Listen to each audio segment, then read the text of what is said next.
across the plains.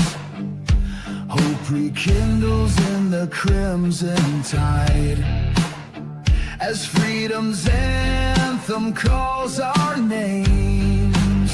Great again, we rise as one, under stars that guide our way. A song of promise has begun, and strength returns in light of day.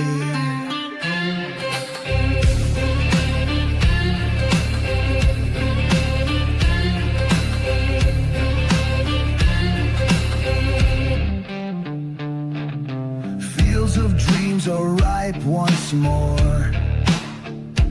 Factories hum with honest pride. Our banner waves on every shore, with courage marching by our side. Great again, we rise as one, under stars that guide our way. A song of promise has begun, and strength returns in light of day. Through trials dark, we found our steel. The eagle's cry breaks through the night. In unity, our wounds now heal. We chase the dawn with fearless light.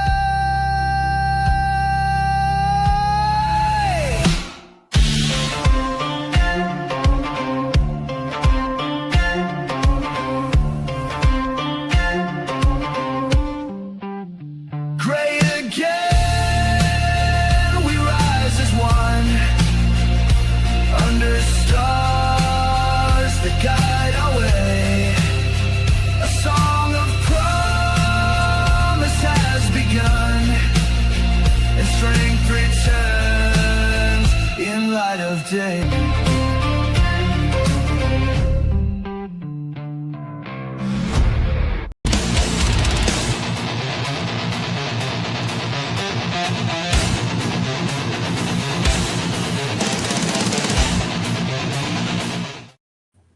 Hey, How you doing, Rich?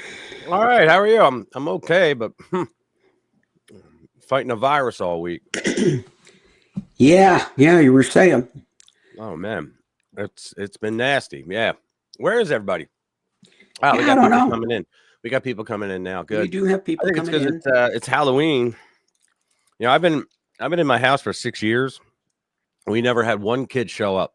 Now, granted, we don't have on my road. It's a very busy street, but we don't have pavements, right? I got like bushes that go out to the curb, but there's no curb actually, right? And so I wouldn't expect kids to come, but like 6 years, and every year I get the candy ready in a bowl, and there's no kid shows up. So I'm thinking, you know, that 1 year when that little kid comes, one kid, you know, he's going to get the mother load. I'm just going to dump the whole bucket inside, you know, but still no one. And you end up with candy until Christmas. Yeah, which I don't eat, so. Yeah, but let's call it. How are you doing? Well, I guess I'm a little ahead of you because last couple of days I'm feeling better. I was down under it for a good month. Yeah, But, we didn't know that. Like you didn't tell me like last week you were feeling down. well, yeah, I mean, yeah, it was bad. It was bad. Yeah. Last couple of days, feeling much How's everybody more. doing? How's everybody out there doing? What are we up to? Are we up to, what is it, 6? Yeah, 4. Yeah, I think it's going to be slow tonight because I think we got a lot of people to Halloween parties and stuff like that. That's all right. Yeah, We're we'll keep still it. gonna- We'll keep it light. Yeah, we're still going to go forward. We'll keep it light. Let me see. What can I do with this? People can watch later. Yeah, true. There's a plethora of stories, man. It's like every single week we just have like crazy amount of stories to do. And this week, man, there's some good ones. Let me go over the main stories in the center. Trump goes nuclear. POTUS orders Department of War to resume nuke testing immediately. Oh, I'm sure the baddies love to hear that, right? I wrote this piece of shit is at it again. Barry reemerges with a dark plan he invented called New Journalism. What it is censorship. He's pushing censorship is what he's pushing.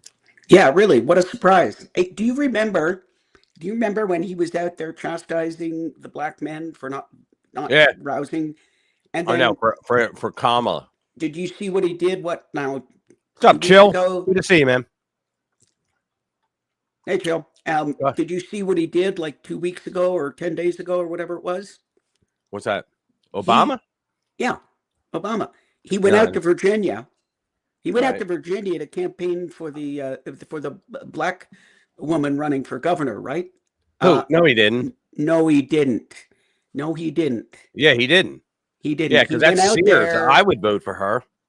Hey, what's up, brother Chris? I'm sorry, I keep interrupting you. Winston Sears. Winston Sears. Yeah. She's great. She's the lieutenant governor. She's a Christian, pro-family. Oh yeah. And he went out there to campaign for the black woman, right?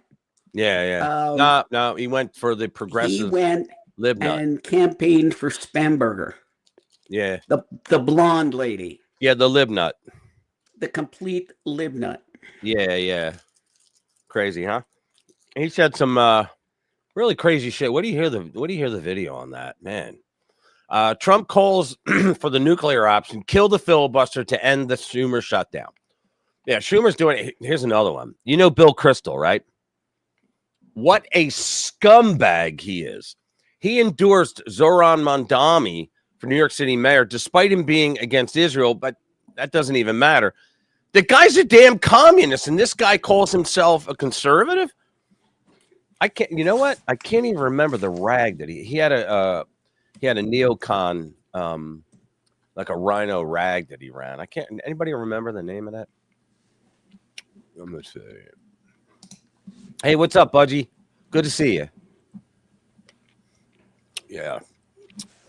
There we go. Mike Bloomberg. Who cares?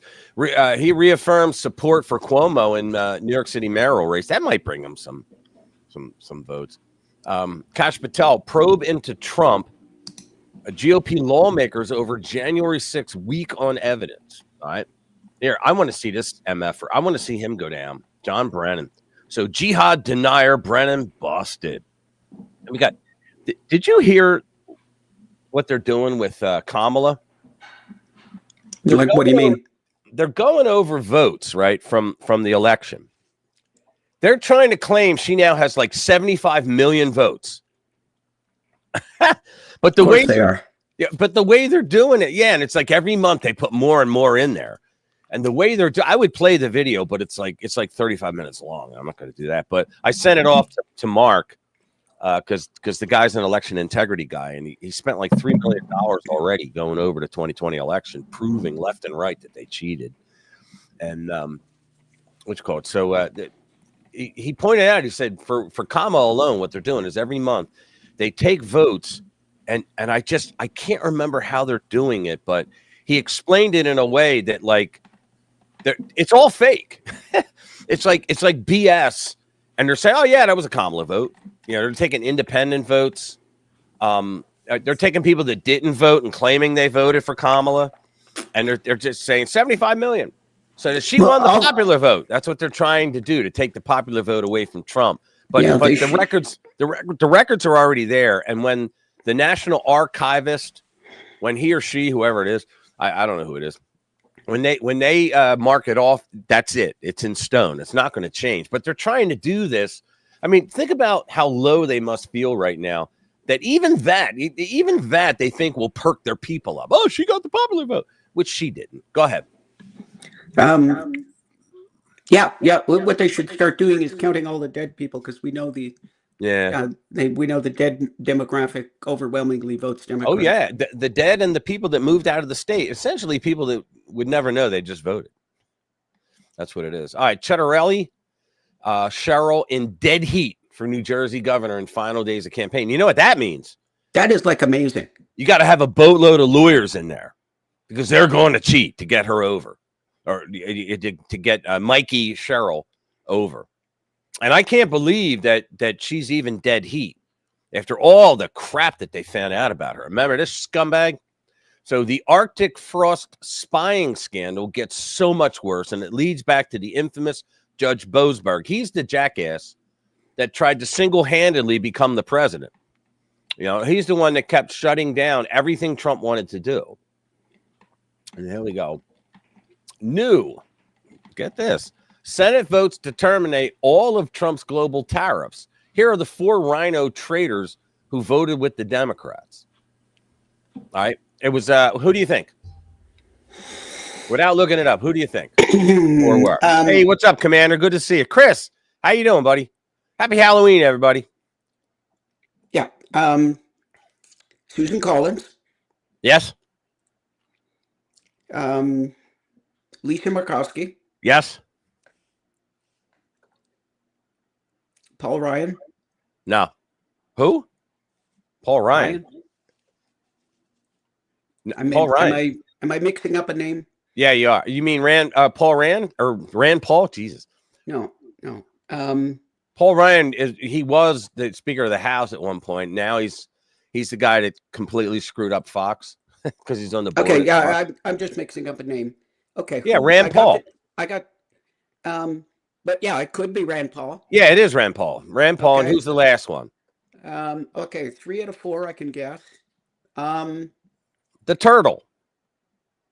Oh, of course, Mitch. Yeah, of course. Yeah, Mitch McConnell. Yeah, all those jackasses. That was an obvious one that I should have got right off. Yeah. Gay Don Lemon slammed for calling Megyn Kelly trans after preaching against transphobia. There you go. Now that doesn't. I have make it sense twice. at all. Look at that. I have it twice. I don't know why I do, but I do. That doesn't make sense at all. What's that? I mean, Megyn Kelly is trying to say she looks trans. I think she's quite good looking, but he's trying to say she looks trans. Hold on, dude. We have a couple of girls here helping out on the farm. Cool. And they're so cool. I'm pretty sure one likes me. I am both scared and excited at the same time. Oh, dude. Good for you, Commander. Let us know. You're on a farm. I didn't know you were on a farm. Are you at the place where you're doing cars? Yeah. Good for you, Commander. Let us know how it works out for you over there. Yeah. Oh, dude. Yeah, dude. That's pretty cool. Yeah. Here we go. Secret meetings and Obama's fingerprints. Globalist censors are targeting America as we speak. This bastard has globalists doing things that are going to censor American voices from getting out to the world. Crazy, man. Hungarian Viktor Orban joins Czech Andrej Babis, I don't know, and Slavic Robert Fico to form the Axis of Peace in Europe. In other words, 3 MAGA guys in Europe. You gotta love it, man. You gotta love it. They're populist nationalists. Venezuelan narco regime provided over $20 million to fund Black Lives Matter. And finally, Bill Gates sees the light on global warming, but will lefty climate warriors follow suit? No. I wouldn't trust him as far as I could throw him. No, if he goes against narrative, they'll just cancel him. Oh, yeah. And then we got the plethora of the other stories up here. Let's see. What do we got in here? 9 people. Let's see. What's she saying? Transphobia. I love trains. My grandfather was an engineer. Neocons are commies too. Yeah, they are. Neocons.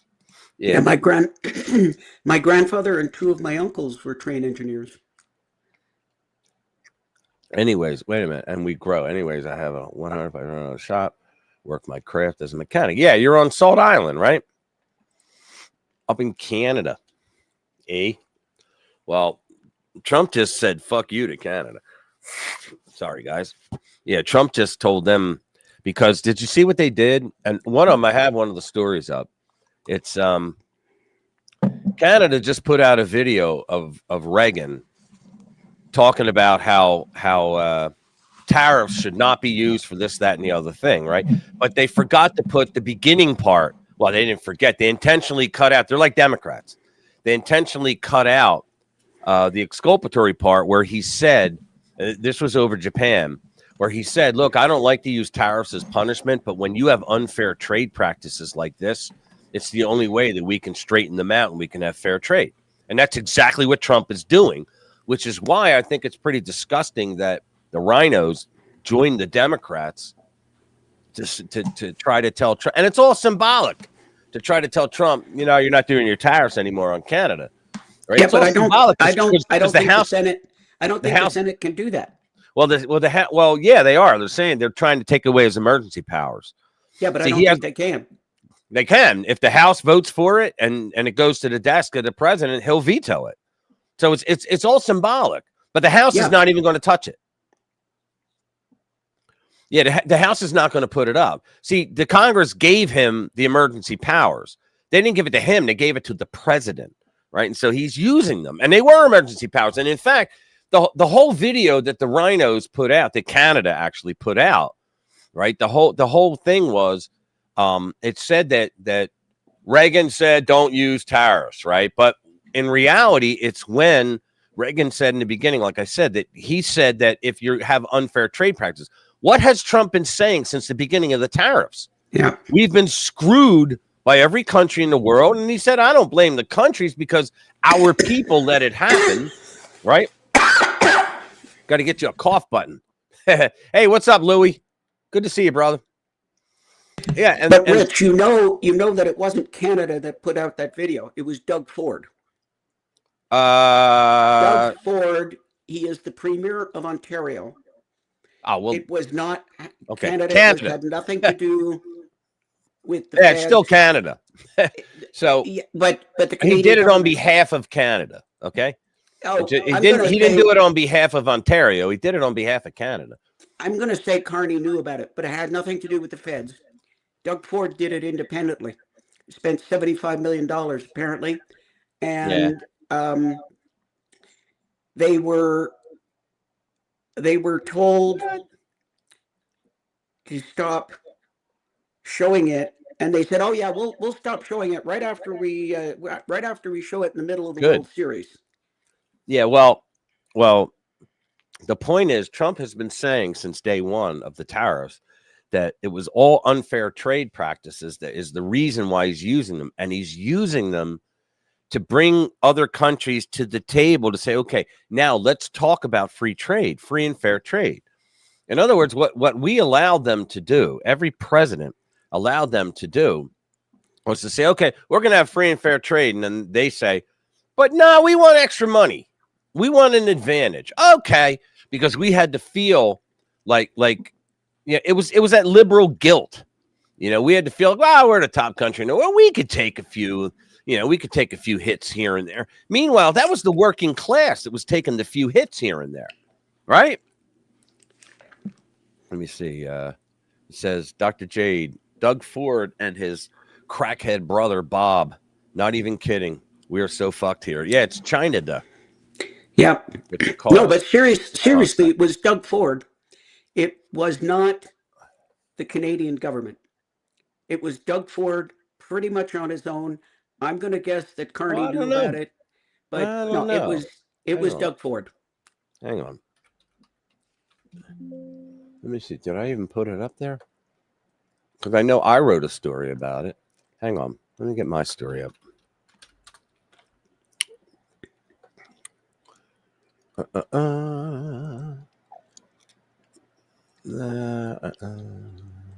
Hang on. I could do history. If I could spell the word history.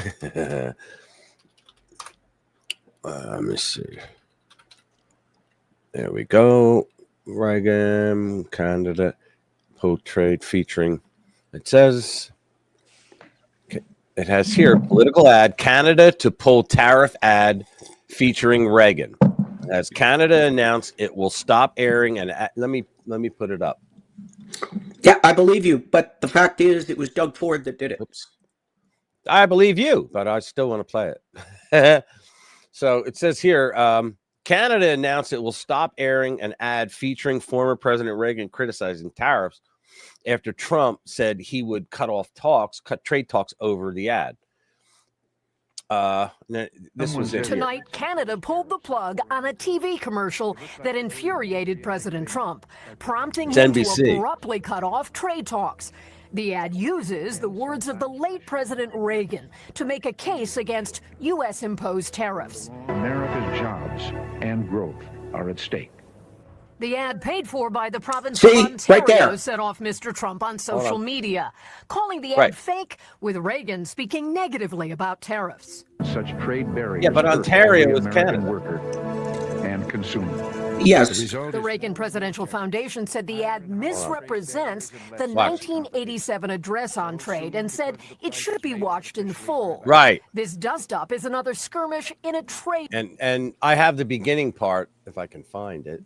But in the beginning part, he basically said, Reagan said, look, when you have unfair trade practices, use tariffs, otherwise don't. Yeah. Well, Trump has been saying since the beginning that we have unfair trade practices. He wants zero tariffs. That's what Trump wants. Free trade. He wants free trade. Yeah. All right. And the lib nuts will never understand that. They think he's being a real meanie, right? But the fact is, he would eliminate tariffs altogether if they came and said, look, we're just going to do balanced trade. That's all we want. Right. Now, why is that wrong? Well, because Orange Man bad. Right. But yeah, it's actually critical to this that you remember at the end of that ad, it said Ontario. This was done by Doug Ford and the government of Ontario with no input from the government of Canada. Yeah, but the world sees it as Canada. NBC News just said it was Canada. Yeah, and they're wrong. It was Doug Ford. That's not the first time that NBC really has been wrong. Yeah, well. Yeah. Yeah, what a shock. Something wrong. Yeah, really. Doug Ford's brother, the crackhead. All right, let's get on with the show. So I'm going to put, let me bring it up. First one, Jabberhouse. All right, Trump goes nuclear. POTUS orders Department of War to resume nuke testing immediately. The left's going to love this, right? So it's just Sean Hannity's site. So as President Donald Trump announced he's ordered the United States to resume nuclear weapons testing immediately, saying he directed the Department of War to match other nations' programs and maintain global parity. Trump shared the following on Truth Social. The United States has more nuclear weapons than any other country. This was accomplished including a complete update and renovation to existing weapons during my first term in office.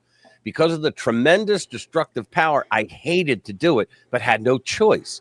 See, Trump has the right, what's the word I'm looking for? The right attitude, if you will, where like Reagan used to say, trust but verify, but he would say, you know, I hope we don't have to use them, but if we do, we'll annihilate you.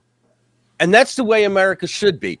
Don't mess with us. We won't mess with you. You mess with us, we'll destroy you. That's the way it should be.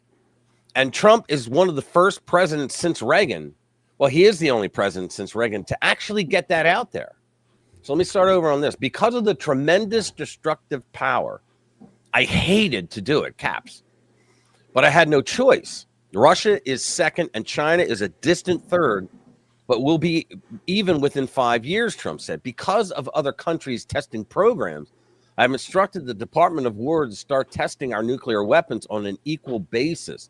That process will begin immediately. Speaking to reporters aboard Air Force One, after a high-stakes meeting with Chinese leader Xi Jinping, Trump said the decision came in response to other nations' recent actions. Quote, it had to do with others. They seemed to be all nuclear testing. We have more nuclear weapons than anybody. We don't do testing. We halted it many years ago. But with others doing testing, I think it's appropriate that we do also. Now, the left is going to go absolutely out of their freaking minds over this, and that's fine. They go over their minds if he has pancakes for breakfast, you know. Pressed on where and when testing might take place, see that? Trump stayed tight-lipped. It'll be announced. You know, we have test sites. It'll be announced. I love that. Trump dismissed concerns that resuming nuclear tests would make the world more dangerous. Donald Trump's going to blow us all up, as he's going to say, right? I don't think so. I think we have it pretty well locked up, he said. But we have more than anybody, and I see them testing. I say, well, they're testing. We have to test too. I'd like to see a denuclearization because we have so many. Russia's second and China's third. China will catch up within 4 or 5 years. I think de-escalation and denuclearization would be tremendous. We're actually talking to Russia about that, and China would be added to that if we do something. So that's pretty cool. All right. Yeah, I'd like to see that. But you know, one thing that now here's the story that you got to wonder. Keep talking. Yeah, here's the story that you really have to wonder what we don't know. Because one of the things that the Chinese have developed is these hypersonic missiles that are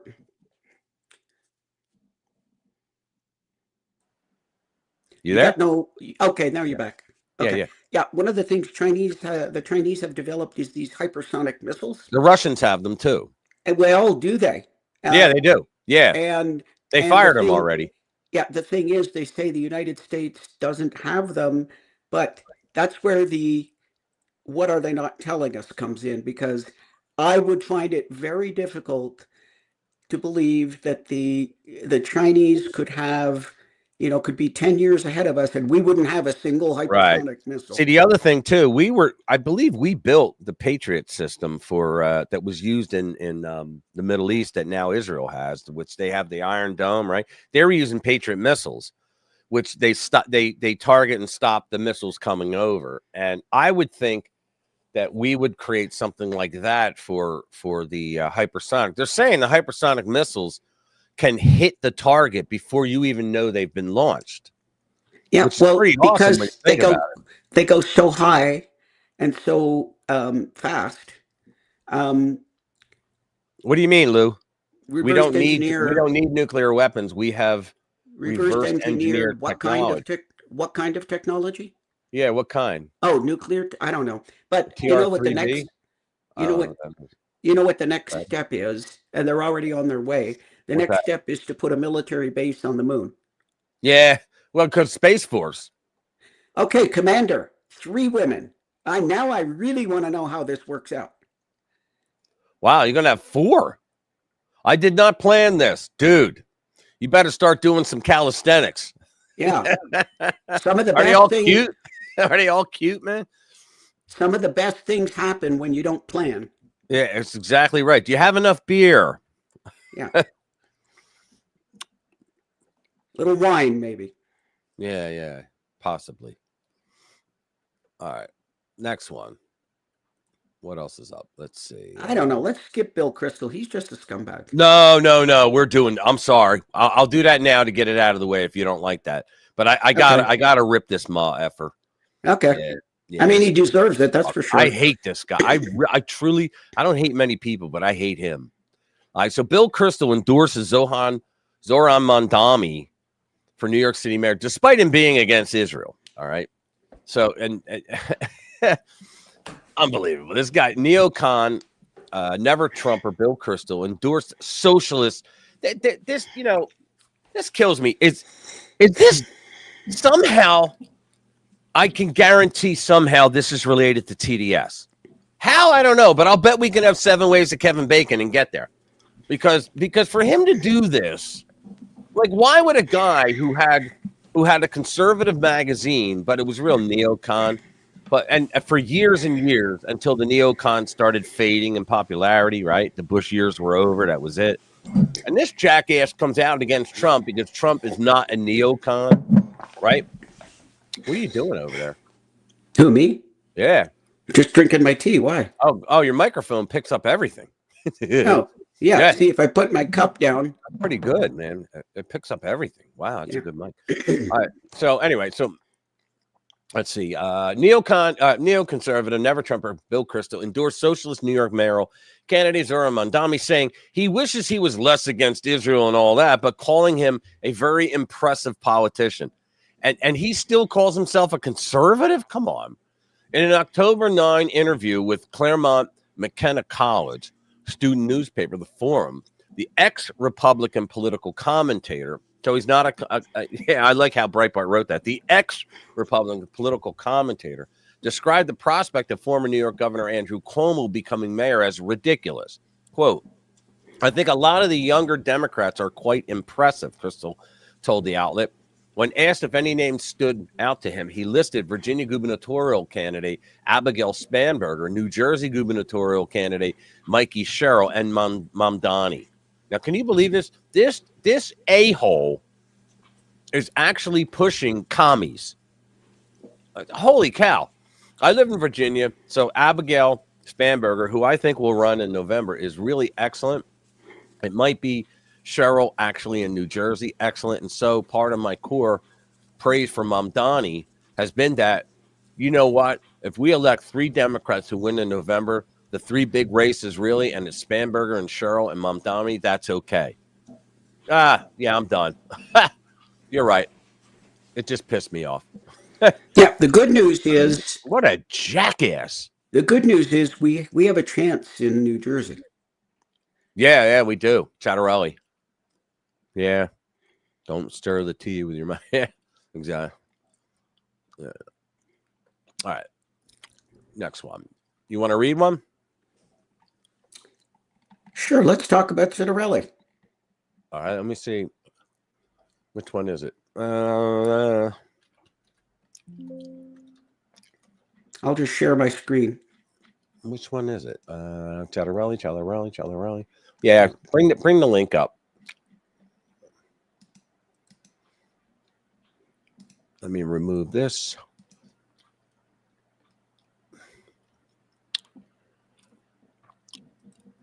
Is that it? So which one is it? Oh, no, I did that wrong. Yeah. Now I don't know. Click the actual link. Oh. I don't see it. I thought I put it up there. But Oh, now I did something wrong. I am totally unprepared this week, fellas. Sorry. Huh. Now I did something wrong and my screen is all funky. Okay. Huh. I'm trying to find Chattarelli. Yeah, I'm locked up here. I'm going really? to have to go out and come back in. All right. See you in a minute. All right. We'll do another one instead. Let me see. Remove. Let me bring. Sorry, guys. Stop screen. All right. Let me bring this one up now. Let's see. This piece of shit. There we go. Barry reemerges with a dark plan he invented called New Journalism. It's censorship. It's censorship, pure and simple. Barack Obama has reemerged, and once again, he's dressed his censorship crusade in the slick suit and a reasonable smile. His latest pitch, a new form of journalism. Sounds harmless, right? Wrong. What Obama's really describing is a government-controlled media machine polished up and sold as fact protection. Yeah, kind of like what Joe Biden did with all social media, right? For years, the left has insisted they're champions of diversity of thought. But what they really mean is diversity of opinions that align with ours, correct? Now, Obama's taken it a step further, saying there shouldn't be diversity of facts. Translation, the all-empowered government will decide what's true and everything else gets scrubbed from the record, like Hillary's hard drive after a bleach pit bath. I'm surprised they spelled it that way. We've already seen what happens when the left plays gatekeeper of truth. Just ask the millions who were censored during COVID for daring to question the government's cough science. Or those who were shadow banned, deplatformed, and branded Russian disinfo agents for exposing the lies behind the Trump-Russia hoax, which, by the way, turned out to be entirely fake top to bottom. Well, let's just get to the video. Piece of shit. Part of what we're let's see if I can, there we going to have to do is to start experimenting with new forms of journalism and how do we use social media in ways that reaffirm facts, separate facts from opinion. You hear this? Separate facts from opinion. Okay. We want diversity of opinion. No, you don't. We don't want diversity of facts. No, you want to lie and make facts up. You're performative truth. that I think is one of the big tasks of social media. By the way, it will require...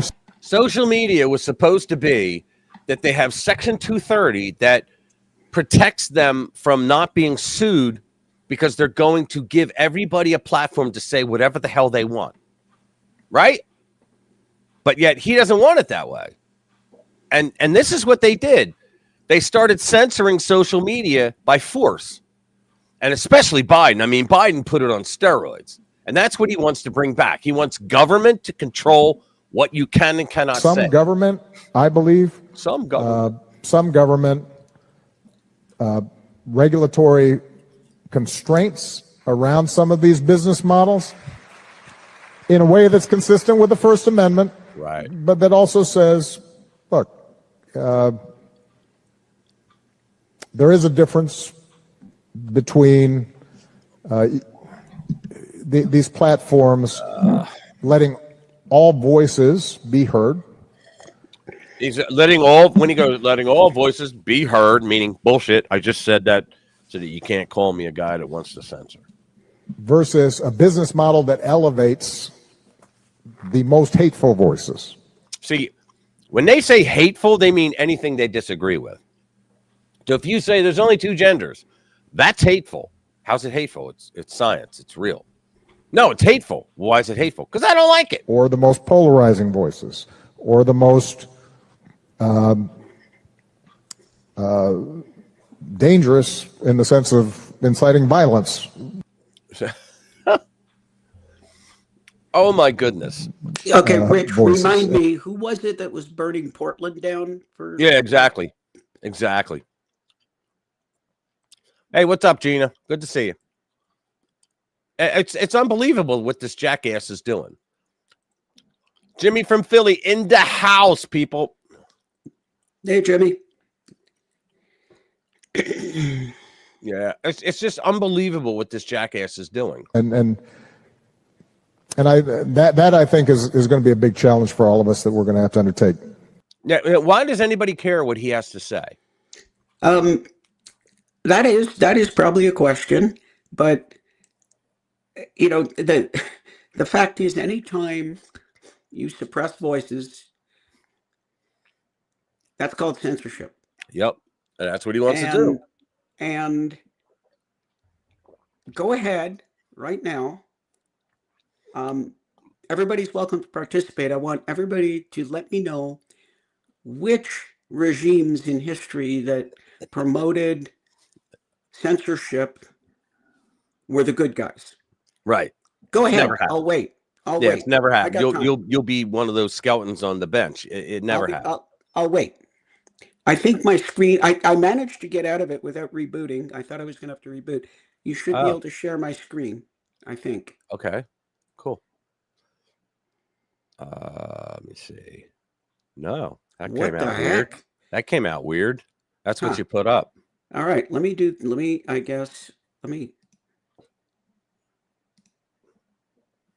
try this again. Yeah, let's see.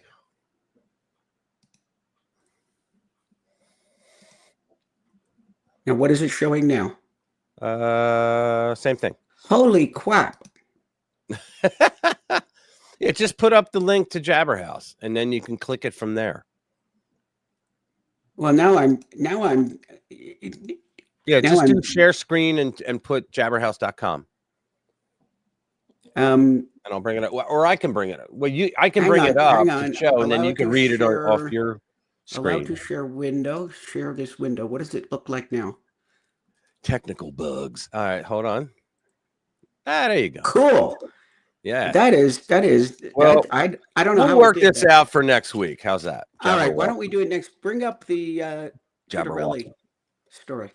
Now, where is it? I still can't find it. It's right on your Jabberhouse. Let's see. It's right above the picture of Boasberg. Wait, where's Boasberg? He should be right here. It's halfway down. Oh, right there? Oh, to the right. Yeah, there you go. And I had searched for it. Damn. Chitterelli and Cheryl Dead Heat. Yeah, let me bring it up. All right, you want to read it? I can read it. I've been following it. Give your voice a rest. Go for it. So, yeah, I've been kind of following this because I find it fascinating.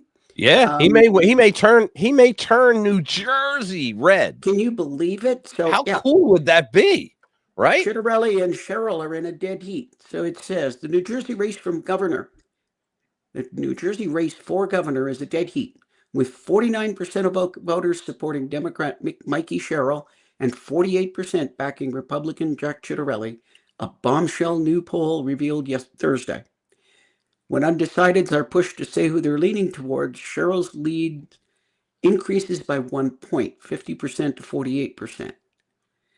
The poll is a boost for Chitterelli in the final days of the campaign, showing that he has wiped out the 20-point lead that Sherrill boasted. That means he has momentum, yeah. That's amazing.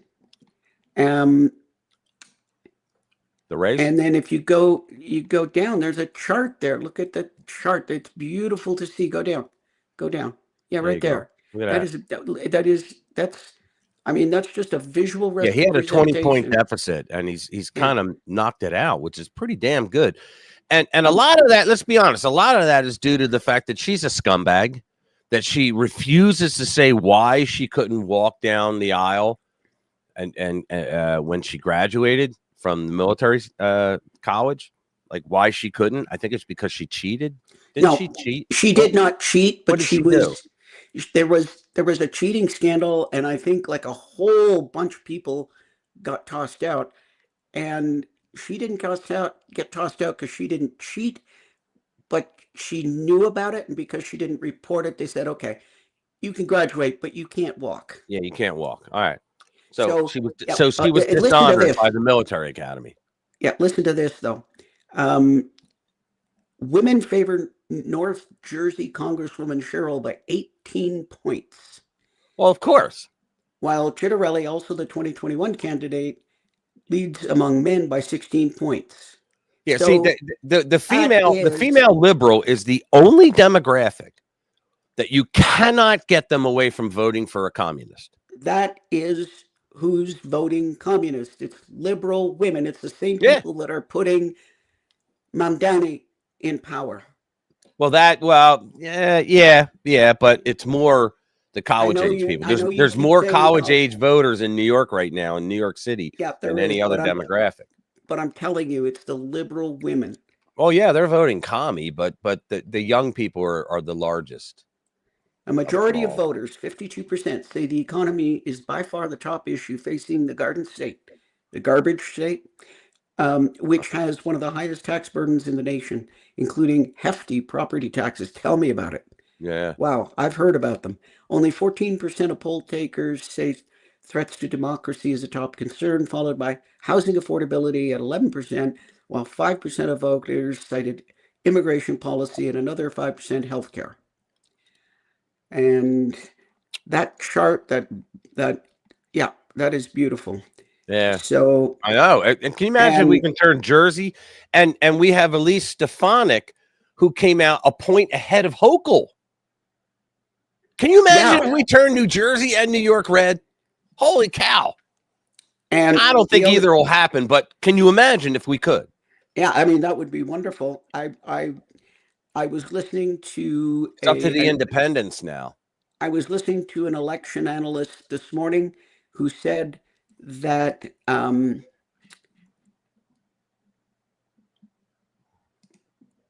you got away with you took away my screen. Good, no problem.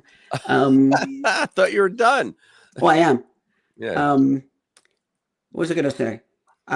Listening to an election analyst this morning, he said, New York is a done deal. Mamdani's going to win that. Oh, yeah. Yeah, there's no doubt. Virginia is way a long shot. The Democrats going to win that. Yeah. New Jersey, the Democrat will probably win, but it's going to be a squeaker.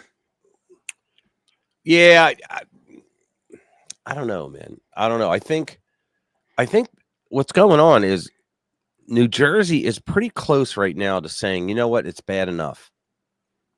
You know, when Rudy Giuliani ran the first time for New York mayor, it wasn't bad enough. And you thought it would be, but he lost. He lost the first time he ran. And then by the second time he ran, Dinkins made it bad enough. And that's how he won. Well, New Jersey's pretty bad. It's the bluest of blue states. And it's pretty bad.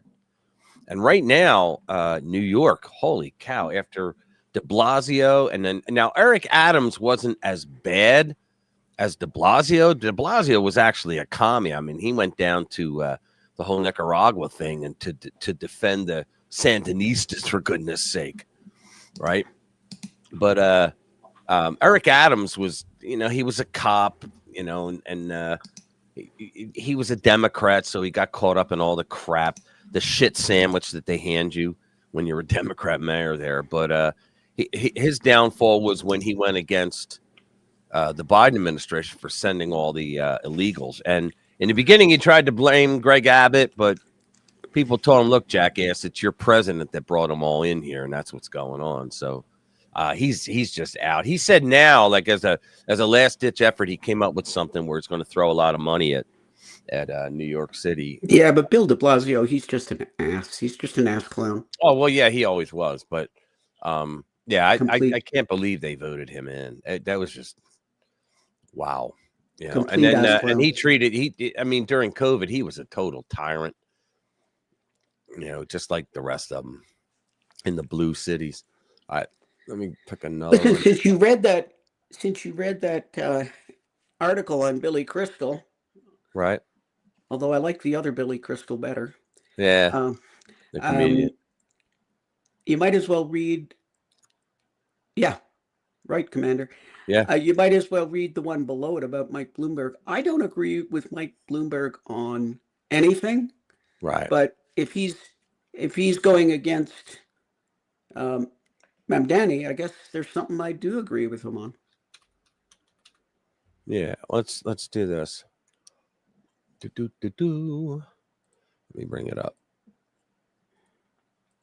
So Bloomberg affirmed, they always put billionaire, he affirmed support for Andrew Cuomo in New York City mayoral race. That may get him a few more points, but you got to think, guys, this guy was kicked out for Me Too problems, right?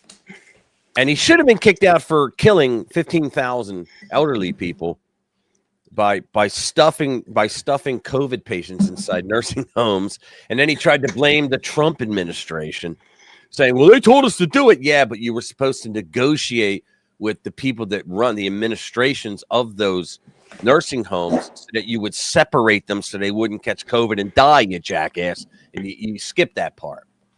So he should have gone down for that. But to think that Mamdani comes along and makes him look like, the better choice. This is unreal. Billionaire Michael Bloomberg, he was mayor in New York, and you know what he did? He basically continued Rudy Giuliani's policies, right? But he had a couple of stupid things, like you couldn't buy, a 16-ounce soda or whatever the hell he did, so you could buy two instead, and get the same amount. It was stupid, but and he was a Democrat. He was a Republican, but he was really a Democrat. He ran as a Republican. All right, so Michael Bloomberg reaffirmed his support for former New York Governor Andrew Cuomo in New York City's mayoral race, highlighting how Cuomo has the experience and toughness to stand up to people of the city, for the people of the city. In a post on X, Bloomberg, who previously served as mayor of New York City between 2002 and 2013, pointed out that serving as mayor is the second toughest job in America. I don't think so. Those guys that get black lung because they go into those for the coal mine. And I think they got that title, right? Quote, 4 months ago, I endorsed Andrew Cuomo because I thought his management experience and government know-how. He killed 15,000 people, made him the best choice for New Yorkers, Bloomberg wrote. I still do. During COVID, they ran out of ventilators because he didn't keep them stocked. That was his job. He didn't keep them stocked. And then he yells at Trump because Trump couldn't get him ventilators fast enough.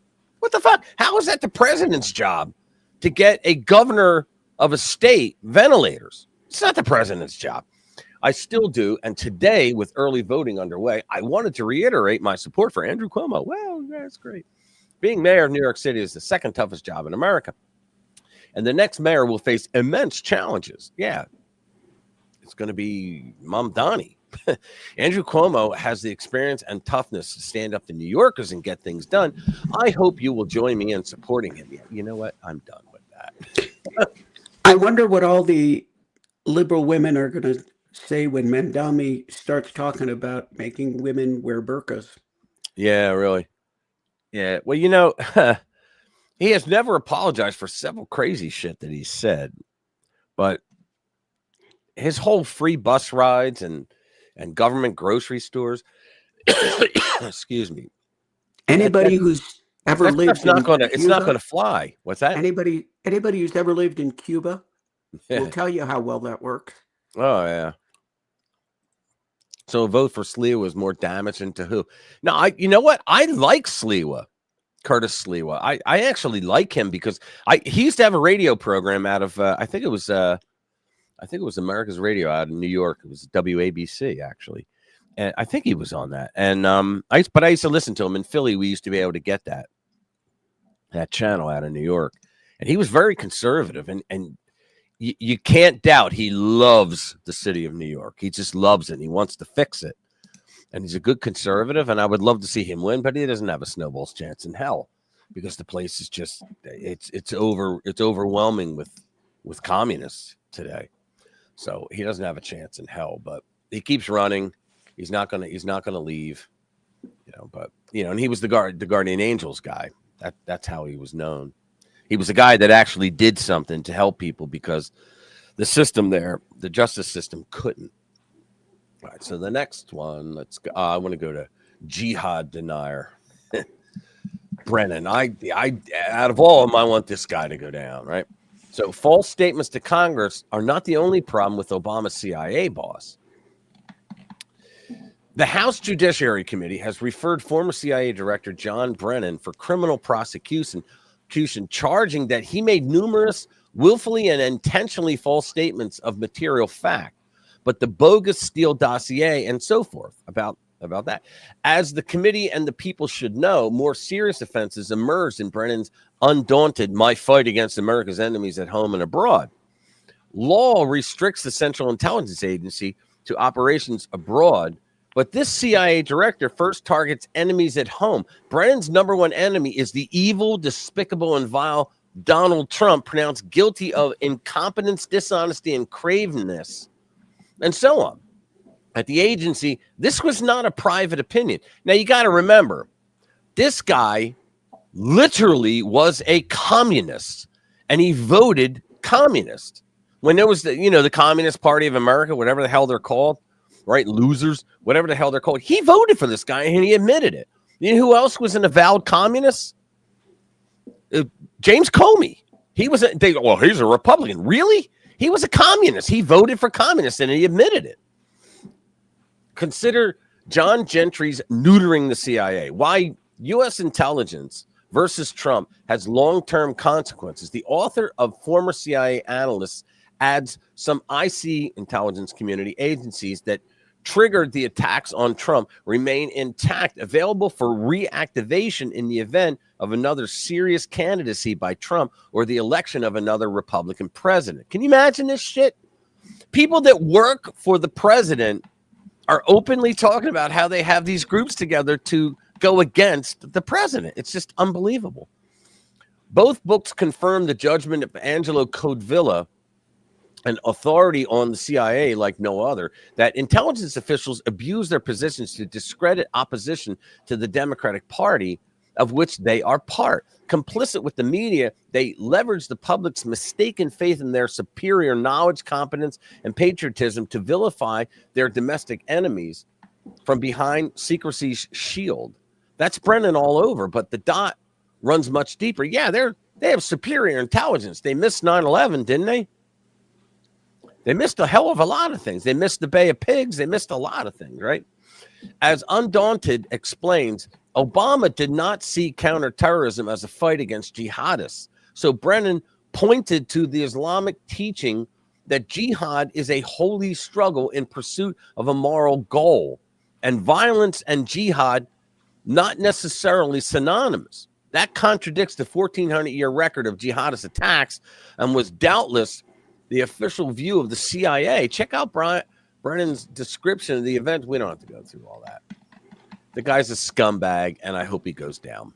Well, it makes sense because communism and socialism are good if you're at the top of the pile. Yeah, exactly. They're good for a handful of people. So if this guy thinks he's hot stuff and he's going to be on the top, if he's going to be the in crowd, then it's okay to be a communist. It's good to be the king. Yeah. Is Bobbity here? Oh, there's Bobbity. What's up, dude? Good to see you, man. So yeah, they talk about Trump being a king. Talk about your communist authoritarians. These people are just. These people are just like. Let me see. Unbelievable. What are you laughing at? I'll play that for I just received a really good link of a dog and a baby, and I'm gonna play that later on when we want to. I was going to say, you're laughing at it. You need to play it. Play it now. Lighten things up, man. Yeah, I'll play it now. It's pretty funny. I love this kind of stuff. Here we go. Let's see. Let's refresh it. Hold on. Where's I hate when they turn the volume off.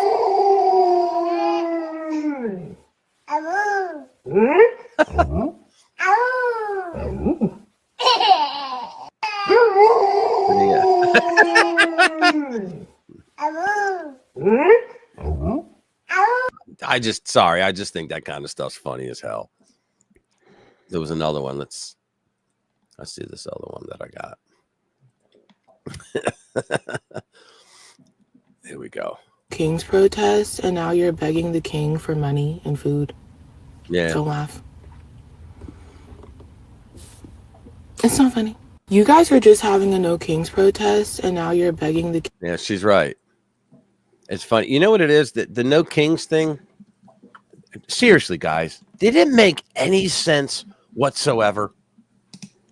Like the left, the only time that they make any sense is when they're violent, which is normally every time they get more than 5 people together, right? For a common cause. So what did they get done with the no kings? Everybody knows Trump's not a king. If he was a king, they wouldn't be able to have a no kings protest. So what was the point? Seriously, like normally when they do stuff like that, they have like an underhanded goal that we don't know about that they think they're going to get done. Was it a color revolution that went bad? Because they've done it twice now, and it really didn't get anything for them. Central Party Committee Democracy, Tovarich. Hey, can you play a short clip from Doc Rich? Yeah, send me the link or put it up and I'll play it. Go to can you put it up? I don't know if I can share my screen. Go to his channel. All right. Go to his channel. Yeah, I like this one. Was good. I love this one. Which one is it? And under the shorts, it's the third one over. You're no longer incentivized to leave. There it is. All right. This is great. This is really good. Here we go. Listen. Shout out to the Ugly Money podcast because he might be onto something with this. He might have chefed it up right here. Check it out. Food stamps gone. Section 8 gone. All your SNAP and EBT benefits gone. Now you got to go back to Tyrone. Woo! I think this is great. We have just single-handedly saved the black family. Why? Because Tasha can't run out on Tyrone anytime she get mad and think the government going to take care of her. Tasha can't leave Tyrone and think that the kids going to eat. Tasha can't leave Tyrone and think she going to get a free rent. Tasha can't depend on the government because years ago, black women turned their back on black men for government assistance, for food stamps, for Section 8, for welfare, for WIC, for all the things that black men bring into their household. They said, no, we don't need that. I'll go file to the government and they'll give it to me. Trump said, hell no. Woo! Now you're going to have to start choosing better. Woo! Now women are going to have babies with men that actually want to have babies with them. Woo! Now women are going to have to vet their partners and not be able to just hit. Guys, this guy he sounds crazy the way he's bobbing all over the place, but he makes more sense than anybody else that talks about him up for a check every time and think they can live off the government. Woo! This shit amazing. You're going to see more wives and less baby mamas. You're going to see more 2-parent households because it's going to be a family. Oh, God, I'm sorry. I screwed it up. Oh, well, we get the message. I mean, that was really good. I mean, guys, that was the LBJ thing, when he did the Great Society. Like, think about this, guys. The Black Family Unit, right, up in the 1940s, Dr. Walter Williams put this out one time, that the Black family in the 1940s, their children in public schools were doing just as well as the white students in public schools. The people earning money as far as the family income, right? Blacks were in many cities were moving up to become like they were just as nuclear family as anybody else, right? And then all of a sudden you had the Great Society that basically told black women and poor white women that you don't need a man in your life, okay? Because Uncle Sam will become that man for you. And then what did that become? It became a single parent household where if you're married and you want to have another kid, what do? You sit at the kitchen table, the proverbial kitchen table, and you discuss, hey, can we afford to have a kid, right?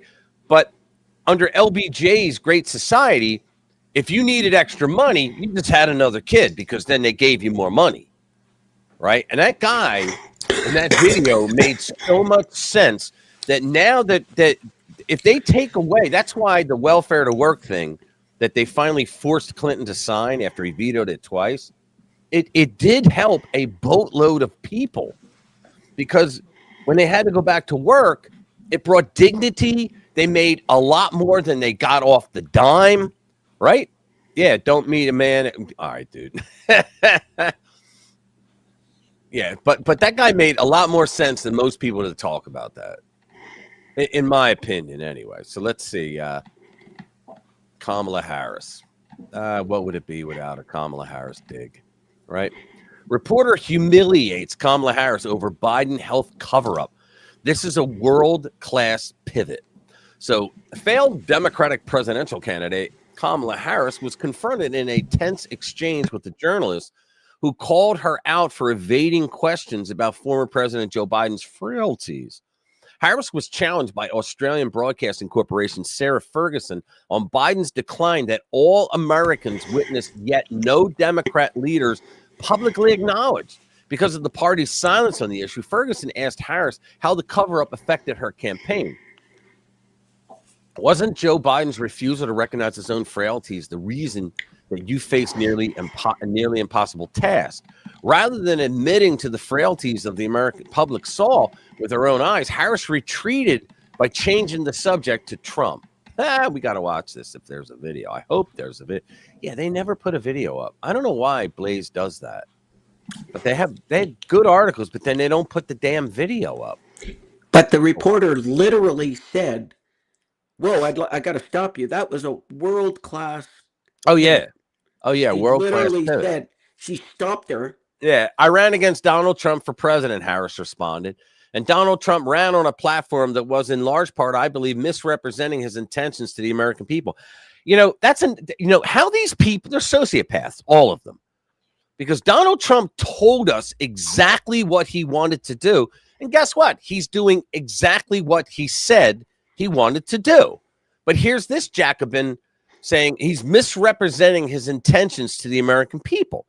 She said, there's the reporter's quote right there. Yeah. She said, I do believe that there are a fair number of people that voted for Donald Trump who believed him when he told them that the first priority on day one was going to bring down prices. And he didn't. Now, here's the thing, okay?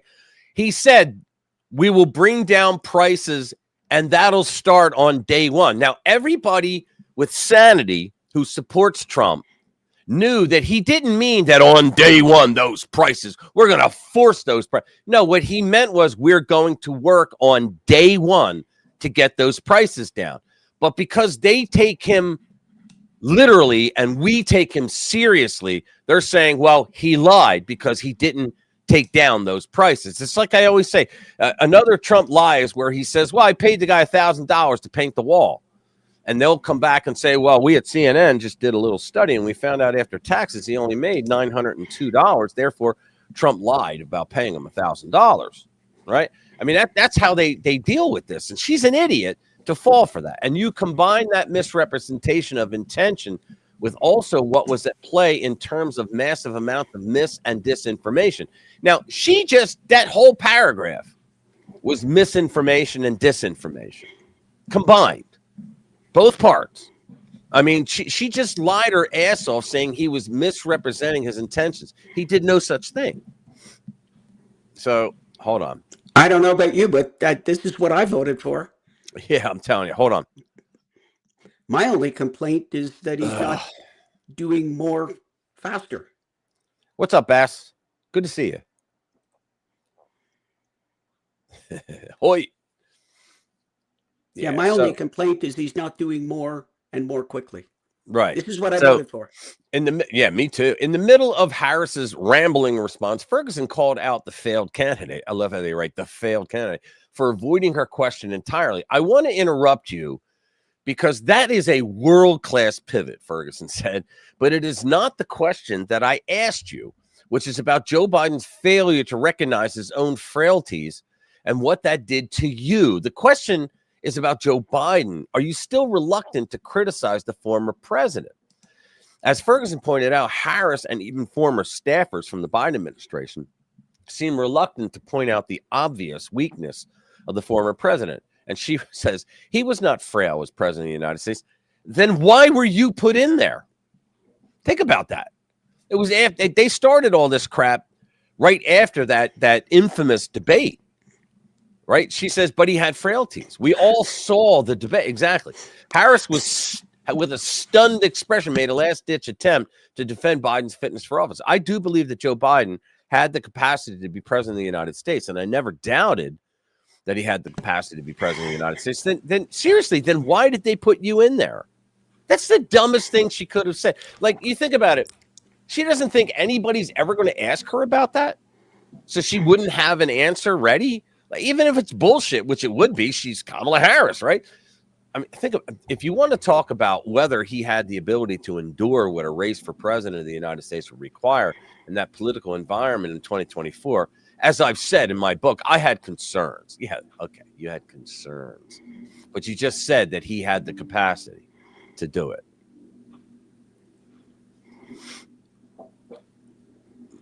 Jimmy just hit me up. Elon Musk. Yeah, he's on Rogan right now. Cool. So everybody go over to Rogan and watch. No, don't send everybody away. I know. I'm just saying that's kind of crazy to put something like that in. Okay, so let's see. The Arctic frost, this piece of crap. Next to John Brennan, I want to see this piece of crap go down, this Judge Boasberg. So the Arctic frost spying scandal gets so much worse, and it leads back to the infamous Judge Boasberg. This is the judge that did most of the lawfare, if you will, rulings against Trump, trying to stop him from doing anything that Article 2 gave him the authority to do.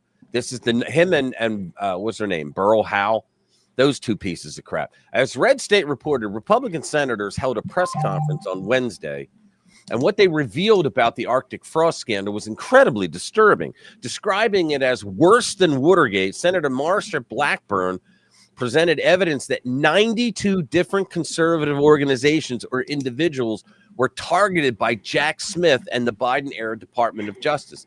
Now, think about that, guys. Your own freaking government is fishing for dirt on a political party. I mean, you do that kind of shit during a campaign, with opposition research, right? You don't do it while governance is going on. I mean, holy cow.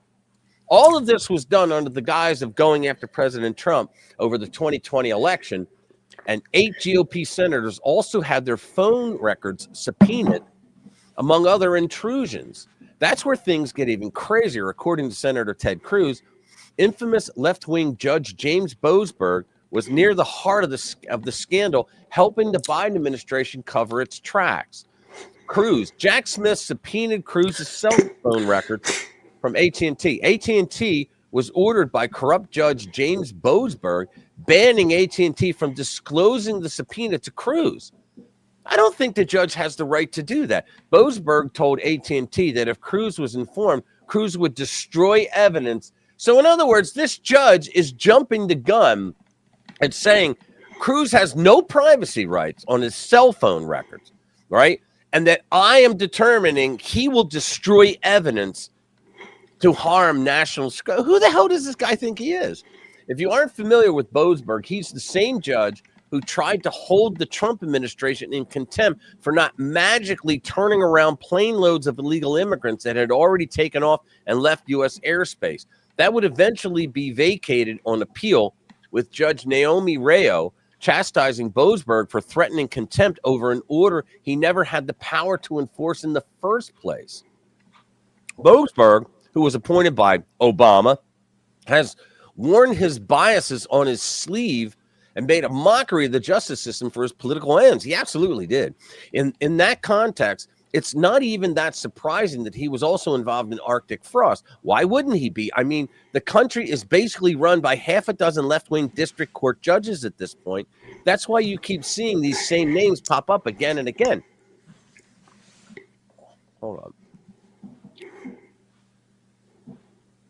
I hear all these noises. Per Cruz, Boasberg claimed that the Texas senator would destroy evidence if he were given legal notice of the subpoena of his phone records. The judge further asserted that national security would be imperiled in the process. This is a ridiculous, it is on the face of it. This is a ridiculous overreach. In no way would national security have been harmed because the investigation had nothing to do with national security. It was a ginned up witch hunt targeting Americans. You see, these Republican senators are senators, but they're still citizens. They still have Fourth Amendment rights. They still have the right to privacy from the government. And they didn't do anything wrong. Think about it. The only thing they did wrong was they were being all Republican. I mean, think about that. There was no actual evidentiary predicate to spy on Cruz and the other GOP senators involved, nor anyone else. See, this is what communists do, for that matter. That was Merrick Garland. Instead, the Biden administration sensed an opportunity to put its political opponents on ice going into future elections, and they took it. In other words, they wanted to see if they can find some dirt on these guys and then throw a charge at them so that the press would all jump in and say, oh, yeah, don't vote for Cruz because look what he's involved in. That's what they did. That it didn't work out the way they hoped doesn't make the situation any less serious. I also find the idea that Cruz would destroy evidence be highly specious. Evidence of what exactly? There was no predicate to go in there in the first place. They were fishing. That's what they were doing. That he had spoken to Trump, is that illegal now? And even then, Boasberg's reasoning makes no sense. How would Cruz destroy records that AT&T possessed? Oh, he'd delete them off his phone. You can delete everything off your phone. The phone company still has it. Was the senator going to hack in and clear his account records? The entire thing is laughable and an obvious, you know what it is? He's an incompetent boob, this judge, to think that he could destroy the records on his phone and then they're gone. What a moron. So the entire thing is laughable and an obvious excuse to try to help the Biden administration cover up for its scandalous behavior. Justifiably, Cruz is now calling for Boasberg to be impeached. I would love to see this asshole kicked out. While a conviction in the Senate would be unlikely. Why? Why would it be unlikely? We have 53. What do they need? 60? We should be able to go. Yeah, well, you know what? You probably wouldn't get 7. You're not going to get. I know Fetterman would vote for it. I mean, you might get Fetterman. You're not going to get anyone else.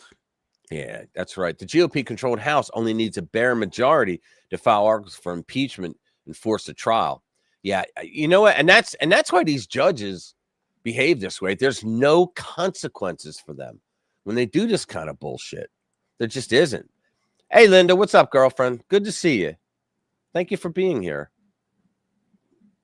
Let me see. The Trump administration should still have a few alligator Alcatraz gators left around. Find them some judges. Yeah, exactly. Let me see. Olive Garden has decided to allow Snap card holders to dine in for free. Rest in peace, Olive Garden. They will be out of stock. Yeah, exactly. Exactly.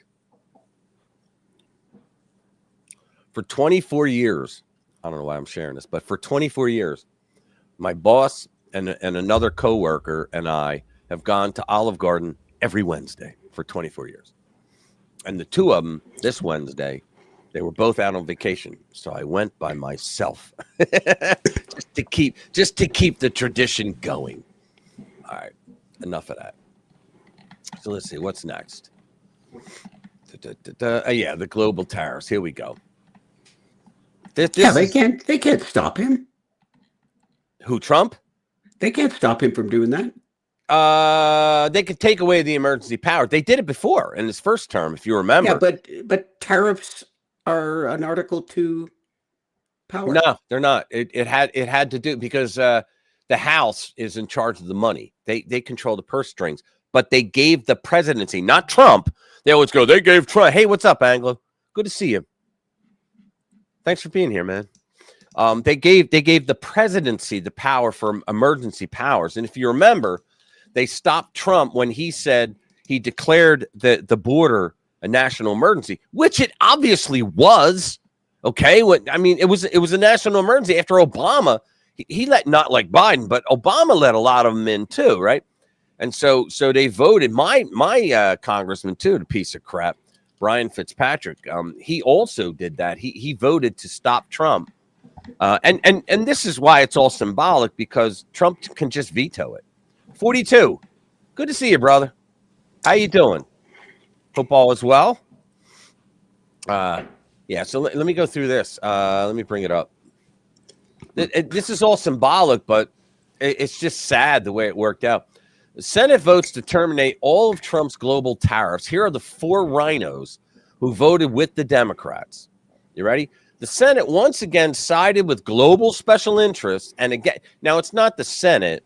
It's the fact that there were 4 rhinos that went over to the Democrats. Otherwise, every other Republican voted the right way.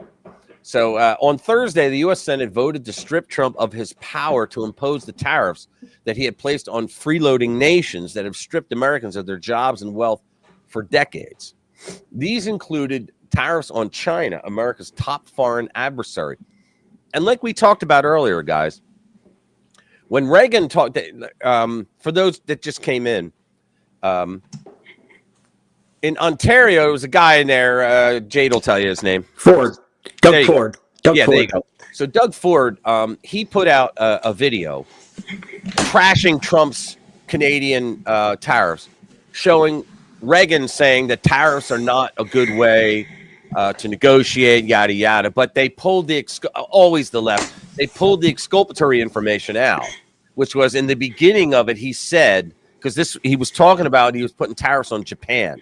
But what he said was tariffs are not the way that you punish people. However, if there's unfair trade practices, tariffs are the best way to get them to become fair trade policies. And then you guys can come to the negotiating table and have true fair trade, which is what Trump has said from the very beginning, that all these other countries have been screwing the United States with unbalanced trade, with unfair trade.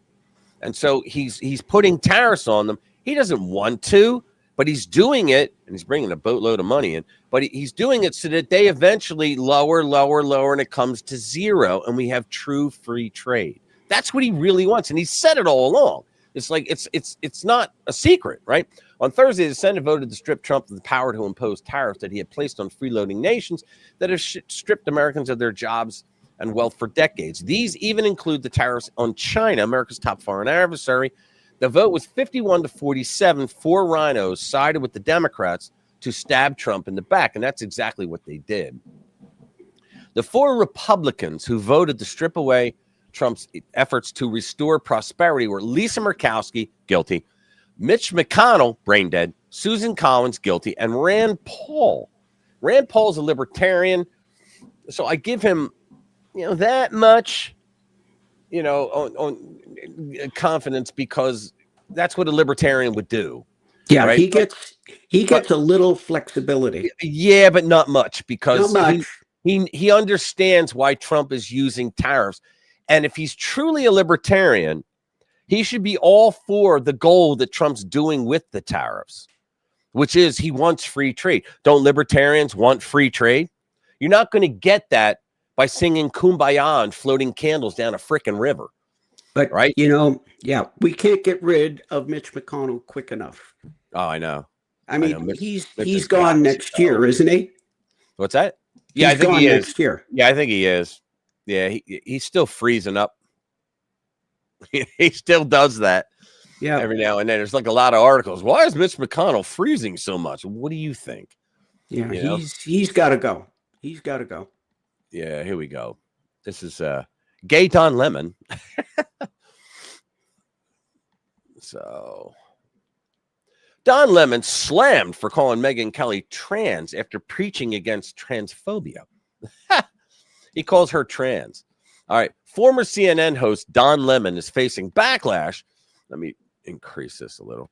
Facing backlash after saying conservative commentator Megyn Kelly looked trans despite his history of speaking against transphobia.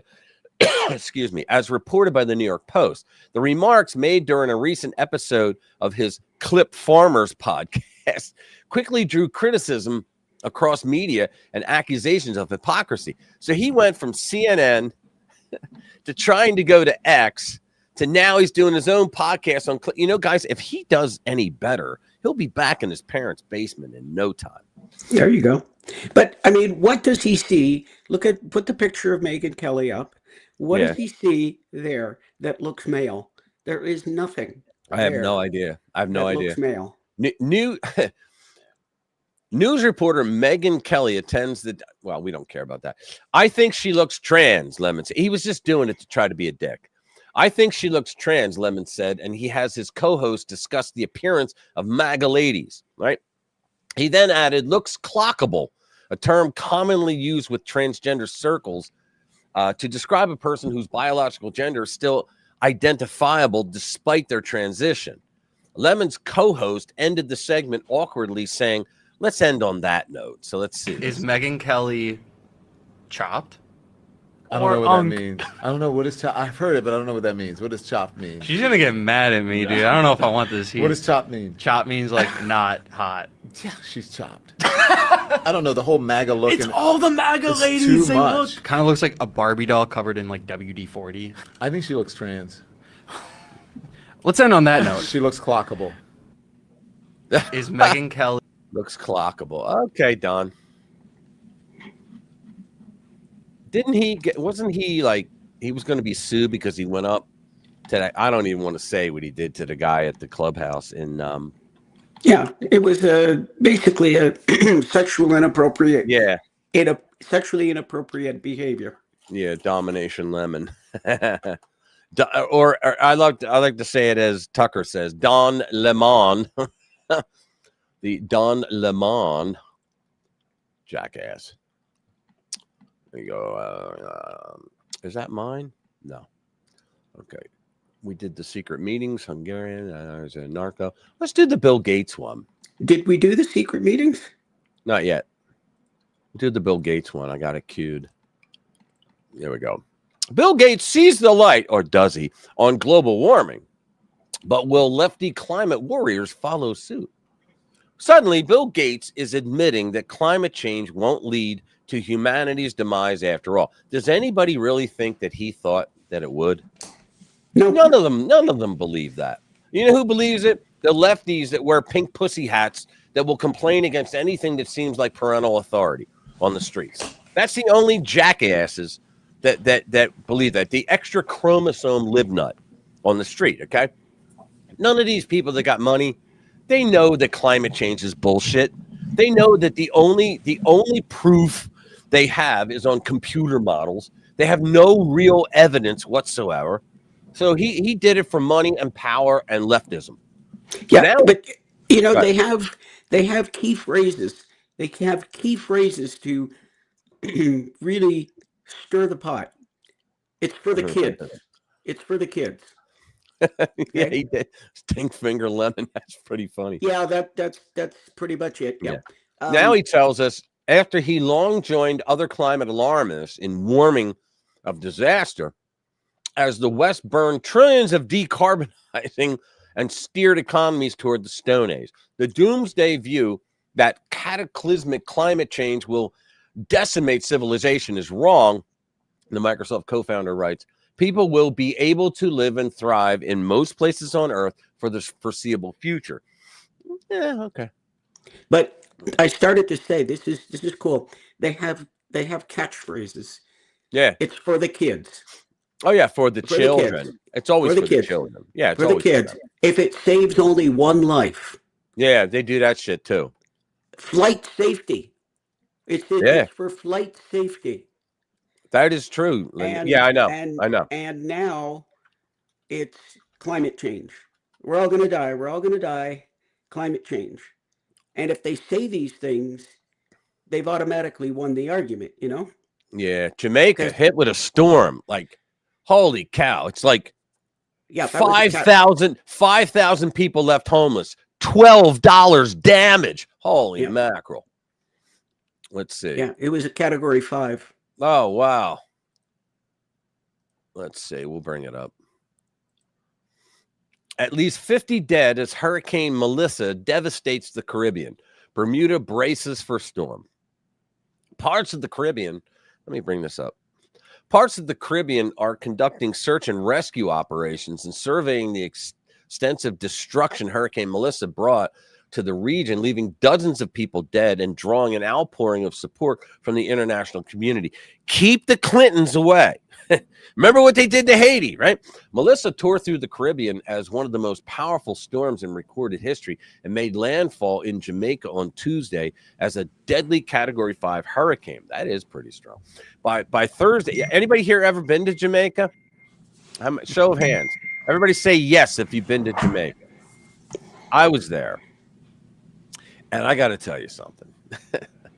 The only livable places are the resorts. That's it. Everybody else, I mean, God love them, but everybody else literally lives in shanties. Like they live in shacks. And when you get there, you land in Montego Bay, and you're at the airport, and you're looking around, you're going, why are there soldiers with machine guns standing all over the place? And that's because that's what they do. Right. And so they have soldiers. That's their security. Right. The army. And then you get on a bus ride for 2 hours. Right. To get to it's like a horseshoe and you got to go all the way around the island. Right. And the socialists were talking about at the time when I went in the 80s, they were talking about they were going to build a bridge all the way across to the resort so people would cut an hour out of doing it. It was never built because it's socialism. Right. And at the time that I went there, reports right before we got on the plane to go, reports were coming out by the news saying, well, you know, the natives are hacking white people to death in Kingston, which is the only city they have. And so I called the travel agent. I'm like, yeah, what do you think? You know? And they were like, they're laughing. They're going, look, they're going, it's like 80 miles away. And the only transportation they have are bicycles. So you could be there all week long. And they would only be like halfway there by the time. And I was like, I could ride a bike in shorter time, 80 miles. And they're like, yeah, but there's no roads. I'm like, oh, okay. I got you. They're like, so you'll be all right. So I was like, okay, fine. So we're on the bus, and the driver, he's talking through the microphone, right? He has a mic and he's got speakers. He's talking about socialist government, that's going to be the answer to everything, all their prayers and all that shit. And then you get halfway there at the halfway point. They pull over and they go, well, you can use a restroom, buy a soda or something. The split second you get off that bus, you are inundated with a mob of Jamaicans trying to sell you every little trinket they made or bought or found or whatever. And you're like, get away from me, right? They literally mob you for your money. It's crazy, man. Why did I even go down there? But here we go. So back to the story. Melissa tore through the Caribbean. Oh, let me say, by Thursday, the storm had further weakened as it moved over southeastern Bahamas and toward Bermuda, about 500 miles off the U.S. East Coast. The hardest hit areas include Jamaica, Cuba, and Haiti, where damaging winds and severe flooding from storm surge and days of rainfall destroyed homes and tore down utility poles. That sucks. Rescue and recovery operations are hampered by widespread power outages, communications failures, and blocked roads. The death toll is growing, with more than 50 deaths attributed to the storm in Jamaica Haiti, and the Dominican Republic. As authorities continue to verify reported deaths, quote, there are entire communities that seem to be marooned and also areas that have been flattened, said Jamaican Minister of Education, Skills, Youth, and Information, Dana Dixon. Can you imagine getting that title with her name on a business card? We are trying to get to the areas that have been marooned. We will get there. We are going to get to every single Jamaican and give them support. The entire Jamaica is really broken because of what has happened, but we remain resilient, Dixon said. Countries, including the United States, have pledged support in the form of cash, food, aid, and rescue teams. On Thursday, the Urban Search and Rescue Team from Fairfax, Virginia, posted photos and social. Yeah, okay. Yeah, that's a shame. That happened. Okay, what's next? So we're going to do, what is it? Secret meetings? Yeah. There we go. The secret meetings. Let's do it. Another scumbag Obama move. Secret meetings and Obama's fingerprints. Globalist censors are targeting America as we speak. Did I do this? No, I didn't. We did something similar. Former U.S. president and censorship proponent Barack Obama's fingerprints are all over an emerging story that reveals that the left's quest for global censorship has moved forward unabated by the election of Donald Trump. According to investigative journalist Michael Schallenberger and Stanford Cyber Policy Center, on September 24, hosted a secret dinner between its leaders and top censorship officials in Europe, UK, Brazil, California. Think about it. The censorship officials, Europe, UK, Brazil, California, and Australia. You gotta love that, right? Walter Kern. So it basically happens the way you imagine it does. People sitting around in comfortable private settings planning your world for you. Very cozy, drinks included. You gotta love that shit. Schallenberger points to the continued pressure governments around the world are placing on the major tech platforms to conform to a unified set of censorship standards. How do they think they'll get away with this? I mean, think about it. Trump could destroy that whole thing in like 10 minutes time. While the altruistic argument for such a singular global system for censorship is murky and characterized by non-specific bureaucrat speak, it's obvious that all of it is a naked grab for power and dominance by the globalist elites. See, when you corner a rat, right? You know, when you corner a rat, it's when they get violent and crazy. Well, that's what's happening with the globalists. They're losing power all over the place. USAID killed a lot of their money, right? So what they're doing now is they're trying to, the only thing they know is to silence the opposition so that their ideas are the only ones heard. And that's what they're doing. One case that illustrates this sort of pressure centers on Brazil's successful attempts to force Elon Musk and the X platform to censor the Brazilian populace, according to Schallenberger. I didn't know that did they successful attempts, it says. Brazil's Supreme Court only lifted its ban on X after the company paid sizable fines and made certain promises to the incumbent government. They went communist recently. Some of those promises, including blocking specific accounts that are accused of spreading See, this is the same bullshit we went through with Biden, which actually means they were accounts likely telling the truth about the government in power. Exactly. The globalists would like to repeat this sort of thing worldwide, and are working to make this happen. Schellenberger's compelling argument is that the American tech giants will find it more cost-effective to expediently comply with the global standard for censorship, rather than to spend the time, resources, and legal energies to defend certain free speech rights in America while clamping down in other countries. Places like the UK, for instance, where bobbies will come knocking on your door if your latest Facebook post gets the wrong person's knickers in a twist. 42? Remember you told me about that story? About people that you knew? Where the bobbies came knocking on the door? The guy got time? The lowest common denominator rules. In other words, the countries with the most aggressive and strict standards for censorship will set the global standard. The Stanford Cyber Policy Center is run by Michael McFaul. I call McFaul. He was U.S. ambassador to Russia under, wait for it, President Obama. Schallenberger reported that the dinner in September was part of a new, secretive, and possibly illegal censorship initiative that appears even more ambitious than the one Obama proposed in 2022. And Obama's back to it. Again, we read that earlier. That was when Obama delivered remarks at the Cyber Policy Center and detailed his own proposal for government censorship of big tech platforms. You know, I think this is serious stuff, because there's a reason why our founding fathers put free speech in the First Amendment, because it's important. I mean, if you don't have the free exchange of ideas, life does not get better. I mean, even if conservatives were the only ones, because I think, what do you think, Jade?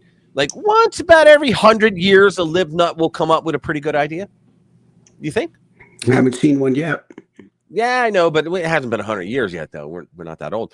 But, you know, I would think that once in every 100 years that a lib nut would come up with something decent to consider, right? But the fact is that these people, they like fascists and communists everywhere throughout history, they like to silence the opposition so that they're the only voice heard. And people go, oh, it must be true.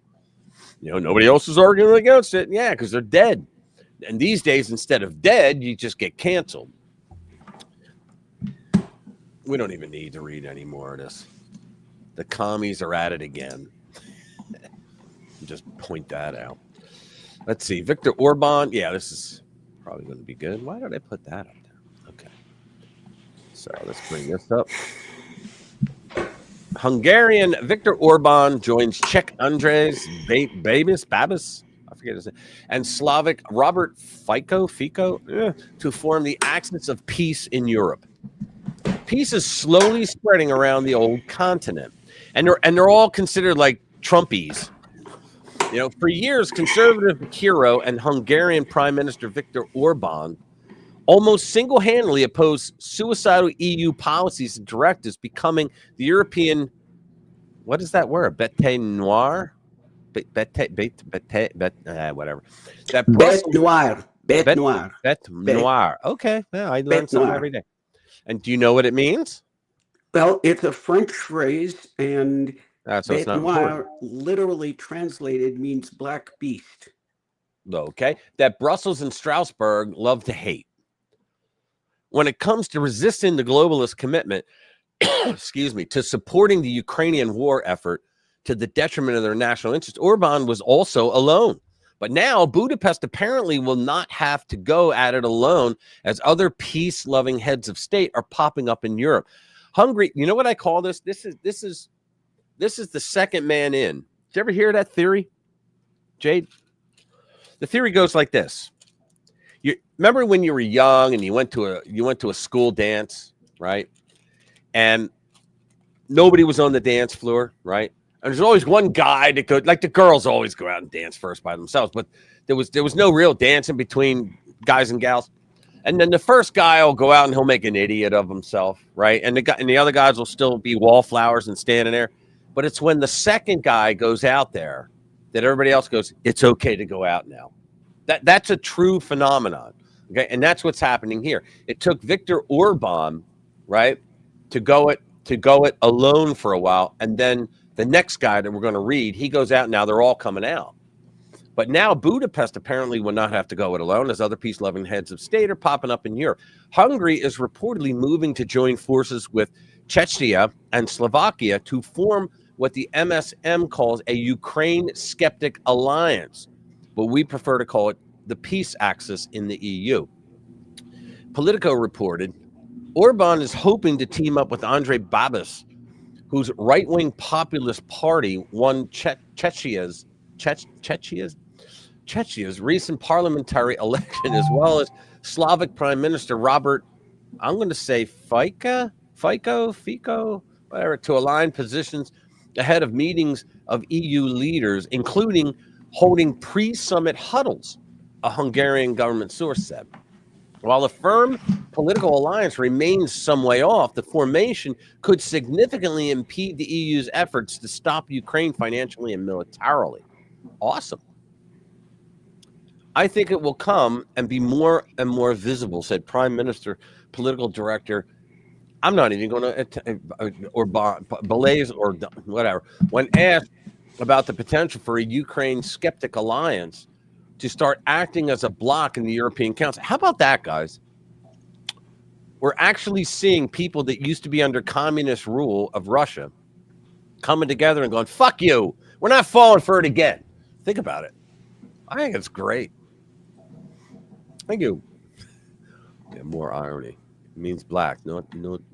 Okay. Good. Yeah, all American name. Do you know what his name means? It means darkness and lightning strike. Barack Obama. That's what it means. Darkness and lightning strike. In other words, Satan. Let's see. Yeah, and bête noire is a French phrase, like I said. It literally translates to black beast. It basically is used colloquially to refer to somebody that like nobody likes, that's an outsider. Okay. Okay, let's bring this one up. Maduro. Venezuelan narco regime provided over $20 million to fund Black Lives Matter. $20 million. Can you believe it? The Washington Examiner has uncovered deep connections between the Chavista regime in Venezuela and Black Lives Matter, an organization that presents itself as a defender of racial rights, but according to documented evidence, has served as a vehicle for foreign Marxist agendas. Remember, the two women that founded Black Lives Matter said, we are trained communists, trained Marxists, they said, but communists. It all BLM is Marxist. This is my shocked face. Yeah. It all began in late 2012 when Hugo Chavez, the eternal father of 21st century socialism, ordered the delivery of at least $20 million in suitcases filled with cash, and Opal Tometi, one of the three co-founders of BLM, alongside Patrice Cullors and Alicia Garza. According to a former high-ranking Venezuelan official who defected and witnessed the meeting, the purpose was to project the Bolivarian Revolutionary Project onto the streets of the United States, meaning to sow chaos and division to erode American democracy from within. Took them a lot of years. Took them 8 years.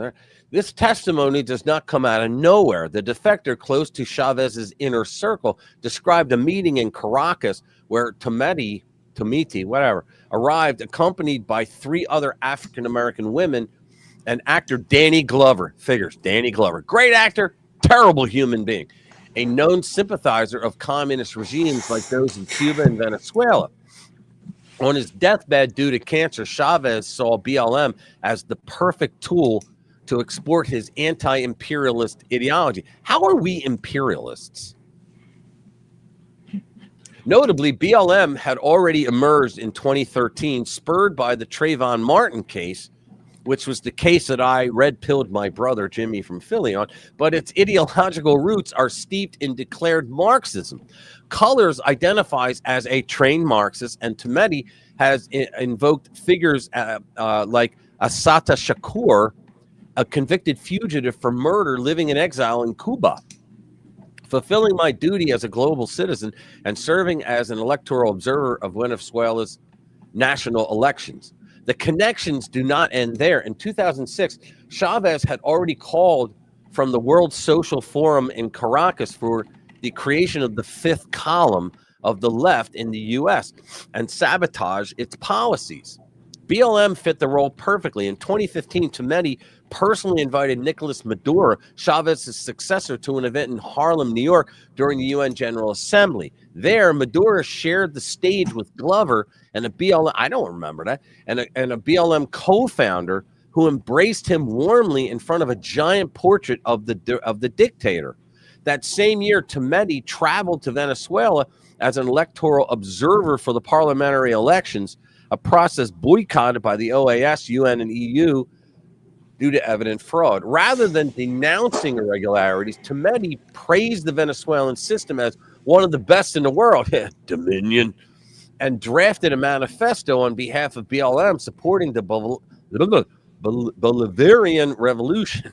Fulfilling my duty as a global citizen, she tweeted, ignoring the extrajudicial executions of famine already plaguing the country. So, in other words, the Venezuelans have been trying to screw with America long before St. George Floyd had died and BLM became a big thing. They're planning to wait outside the grocery store parking lots and steal groceries from people who what are you talking about, the SNAP people? The first question, my governor, Josh Shapiro, guilty, he posted something the other day saying, I mean, these people are fucking sociopaths.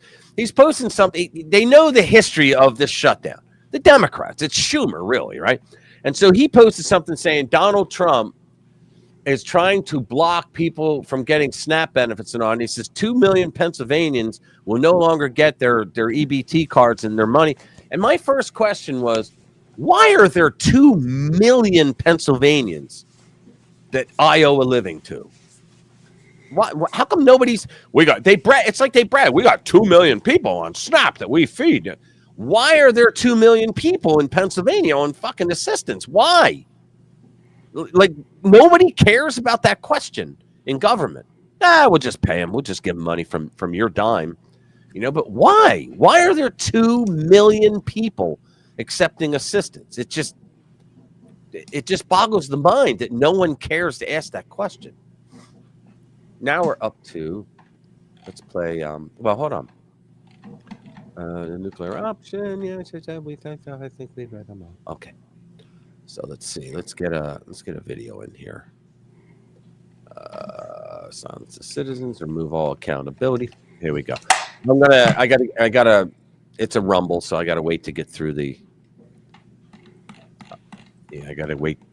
Hold on. Gotta wait to get through the 2 commercials. I still haven't bought premium on Rumble.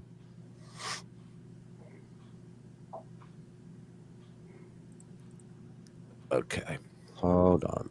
Let's go back here. And where's hold on. All right, finally. Now I can bring it up. Sorry, guys. It also shortened the, here we go. People don't seem to understand the urgency behind defeating Prop 50. And moderates, independents, Democrats do not seem to understand just how much Prop 50 will hurt them if it passes. Prop 50 throws out the independent commission. It throws out the millions of dollars that went into the current maps. It throws out the 10,000 hours of public comment that also went into the current maps. Yes, you, as a citizen of California, get to have a say in how the maps are drawn with the independent commission. But Prop 50 completely scraps that too. Not only will Prop 50 eliminate Republican districts, it will eliminate battleground districts, meaning that seats in Congress will be completely locked in. They will have zero accountability to you, the constituent, when it comes to public favor or re-election. Think about it. If your representative knows that their seat is locked in, there's zero incentive to listen to you, the voter. They have no incentive to answer your emails, your calls, your protests, your vote, because your vote won't matter. Whether you're a Democrat, an independent, or a Republican, Prop 50 silences you. It locks power in the hands of career politicians and party insiders who want to choose their voters, instead of the voters choosing their representatives. This isn't about left or right, it's about control. And Prop 50 hands that control to Sacramento politicians who already think they're untouchable. Yep. And once they have that control, good luck ever getting it back. They'll draw the lines, pick their voters, and ensure themselves victory for decades. Yep. They're eroding the democratic principles they claim to be protecting. Yep. So if you care about accountability, if you care about transparency, if you care about your vote meaning something, you have to vote no on Prop 50, because it's not about Republicans losing, it's about you losing your voice. Yeah, Bobby, I don't think she was talking to you because obviously you have a brain. I think she was talking to the people that are brainless out there. Do you think it'll pass, Rich? No. There's too many brain dead out there. I think California, I feel bad for the Republicans. No, did you mean yes? I think it'll pass because there's too many brain people out there, dead brain people out there. Well, yeah. Well, I misread what you said. Yeah. There's too many brain dead people out there. Unlike our friend Bobby here. I mean, he gets it, but This means something to them, so they're going to cheat. So yeah, they're going to. Well, you know what? I think they cheated in Mr. Greasehair's recall election. I think they did. I'm sure they cheated did. in that. Yeah, I think they did. And I think they will cheat, and I think it'll pass. Yeah. Between the stupid people and the cheating, I think it'll pass. Yeah. A Democrat that can't cheat is a libertarian. Yeah, exactly. That makes sense. I call them losertarians because all they do is they brag about how they drew enough votes away from the Republican to make a Democrat win. That's what they literally brag about all the time. So anyway, but yeah. Let me see. Do we got any others here? Trump, Biden policy, extended work permits. Yeah, okay. Healy, allegedly. Here we go. This is one. This is good. So this is from Not the Bee. Brits seek to restore nation by demanding the right to bear pepper spray. I thought I figured our UK guys would love this.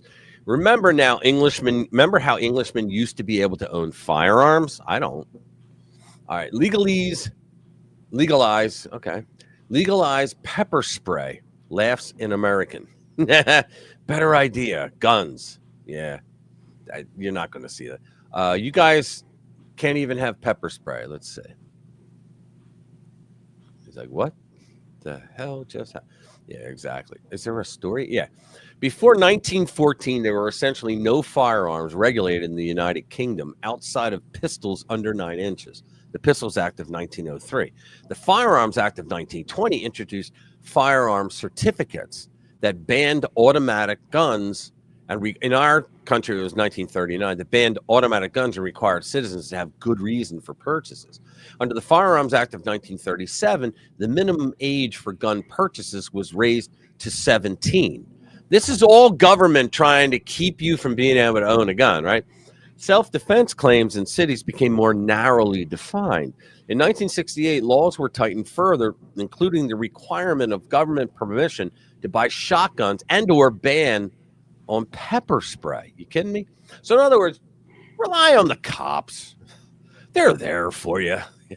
After a mass shooting in 1987, modern sporting rifles like the AR-15, the most demonized weapon out there, platform, were banned.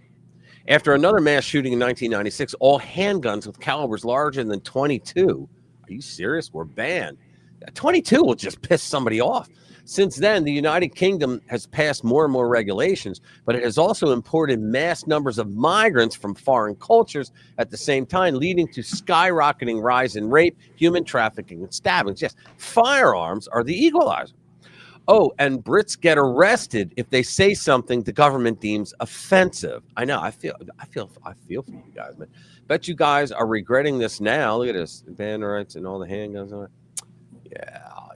Is there any more to the story? Nope. Yeah, that sucks. That really sucks. That's why, guys.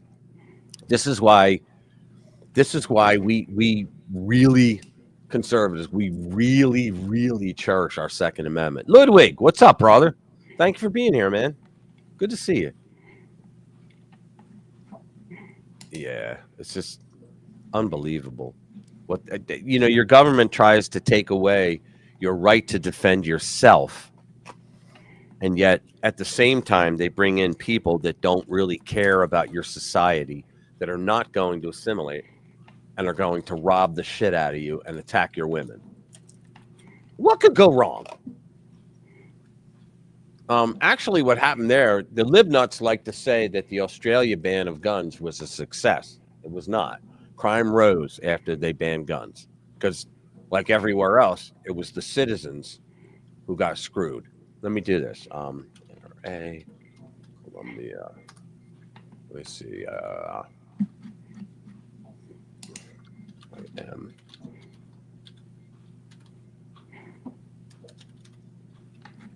Well, let's see. I love this one girl, the greatest of all commercials the NRA ever put out.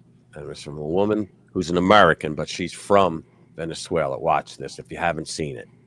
I emigrated from Venezuela, one of the most dangerous countries in the world today. A few years ago, the government came for our guns. We were told we would be safer without them. Of course, the politicians, the rich and famous, their bodyguards and criminals, they still have their guns. Yep.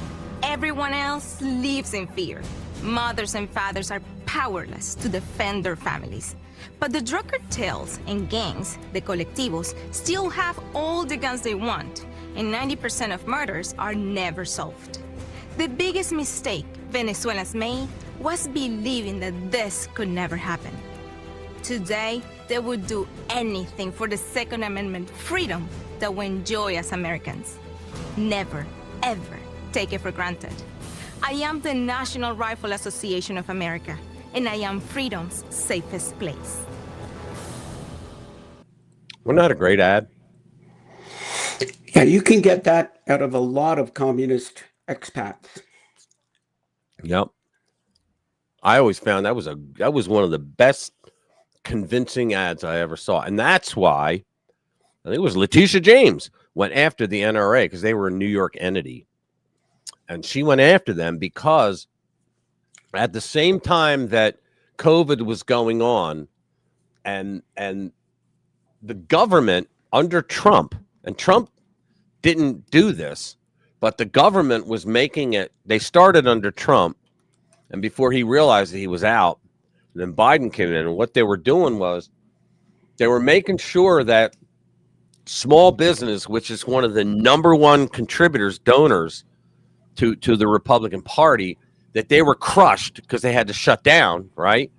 And that their donors, Amazon, right, all the online, that they were making hand over fist money. At the same time, the NRA was the number one, what's the word? They were the most aggressive and best commercials for conservatism, for Republicans, and ultimately Second Amendment rights. And so that's why Letitia James attacked them with a lawsuit. And they finally moved out of New York. I think they went to Texas, which was the smart thing to do. I mean, the story is shorter and simpler than that. The fact is that these globalist governments want you disarmed and afraid. Yeah. And then the people are easier to control. And what they never understand is that their leader, the leaders that they support who want to take away your right, okay, that eventually they're going to start going after them because they always run. The left always eats their own because they always run out of people. It's just their nature to want to prove that they're the biggest dick in the neighborhood. And so when they beat down everybody on their opposing team, then they make people in their team the other team. They'll just break you down into little groups and, well, those guys over there, we don't like them anymore. Let's go after them. And they start to eat their own. That's what happens. And you're right. That's why it's the Second Amendment, because without the Second Amendment, you would have no other amendments in this country. I'm convinced of that. Yeah, because the First Amendment is the most important and the Second Amendment is there to protect it. Yes. Without the Second Amendment, yeah. Maybe our UK watchers can clarify this, but I saw something the other day about there was a Muslim protest and they had shut down. Of course, the government shut down the counter protest, but apparently there was this libtard there that was basically saying, hey, guys, don't, we're on the same side. We're on the same side. And then the Muslims were going, no, we're not. Yeah. Because, it's just, they'll eat you last. And the whole point of the article was that you're just hoping they're going to eat you last. You're just trying to outrun your friend from the lions. Yep. The fact is that when they get done with your friend, they're coming after you. What the Muslims respect, if they're gonna negotiate and they're going to sit down with someone, it would be conservative Christians because they are people of the book with firm beliefs. And they may say you should be Muslim, but at least they will respect them. Yep. But somebody, and that's why things like Queers for Palestine, they just, there's something that they just don't understand. You realize that if you marched with this sign in Palestine, you would get a quick trip to the top of a 5-story building. Yeah, they would throw you off because the Quran says to throw you off the tallest mountain. They don't have mountains in New York, so they'd throw you off a fucking building. You get a quick trip to the top of a 5-story building and a quicker trip back down. Yeah. So, and they just, I don't know, they just don't understand that. They don't see it. No, that is what that's not what we think they would do. That is what they do, what they actually do. Right. And see, the problem is the left always believes appeasement is stronger than force. One of Rush Limbaugh's undeniable truths in life is that ours is a world that is ruled by force. There's good force and there's bad force. Appeasement never works. Never does, because especially Islam, because once you show appeasement, then they go, wow, these guys are a pushover. Appeasement. Not in Gaza anyway, right? Oh, there you go. Good point, 42. Yeah. Appeasement is Neville Chamberlain stepping off an airplane Yep. with a letter in his hand saying, "We have peace in our time." Yeah. That's appeasement. You know what happened shortly after Boy, was that? he wrong. Yeah, boy, was he wrong. Yeah. Guess what happened shortly after that? It was because of that the Nazis were able to take that land that they were complaining that they wanted back, and they built their war machine there. Yeah, because he went over there and shook his finger very hard. Yeah. And you guys. And he said, okay, well, but don't take any more after that now. Be good boys. And you know, right? It was the left. It was the left that did it. And I'm telling you, for Europe, I apologize to you guys because it was Barack Obama and Hillary Clinton that screwed you guys. It was that during the Arab Spring. Remember all that bullshit when Mubarak was thrown out? Well, that's when they said during the Arab Spring, they said, "Oh, just go up through Greece and they'll take you in there and they'll have open arms." And then they put policies in that made sure that Europe had open arms for all the Muslims coming in. And now you guys are losing. You're losing your culture. And I commend all of you, the guys in here anyway, that are fighting for it, because I know you are. Like in the movie, The Kingdom of Heaven. Yep. Hello, Sheila. Hey, Dottie. What's going on? See, I remembered. That's right. Dot. The only thing refugees are welcome here can understand is actual refugees asking for controlled immigration, but don't get much of that. Yeah, exactly. We don't either. I mean, they say, you Republicans, you don't like immigration.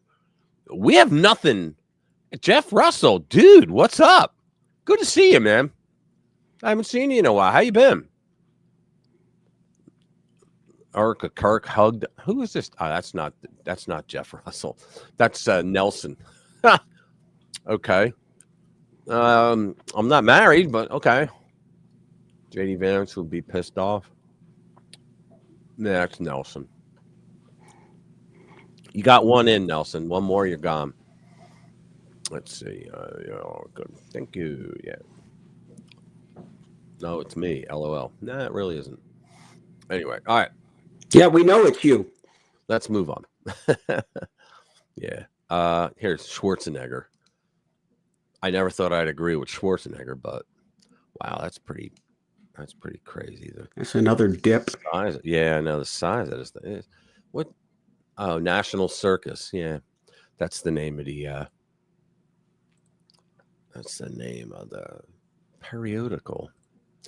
Arnold Schwarzenegger calls Newsom's redistricting plan total fantasy. He said, Arnold Schwarzenegger is not holding back. I don't like it. And the former governor has doubled down on his criticism of Gavin Newsom's redistricting plan. Didn't he call Trump a phony not that long ago? Calling it a total fantasy and firing back at CNN's very Jake Tapper, for blaming Republicans alone, as reported by the New York Post. Schwarzenegger insists both parties have been manipulating congressional maps for centuries. You're not manipulating when it's legal to do it. All right?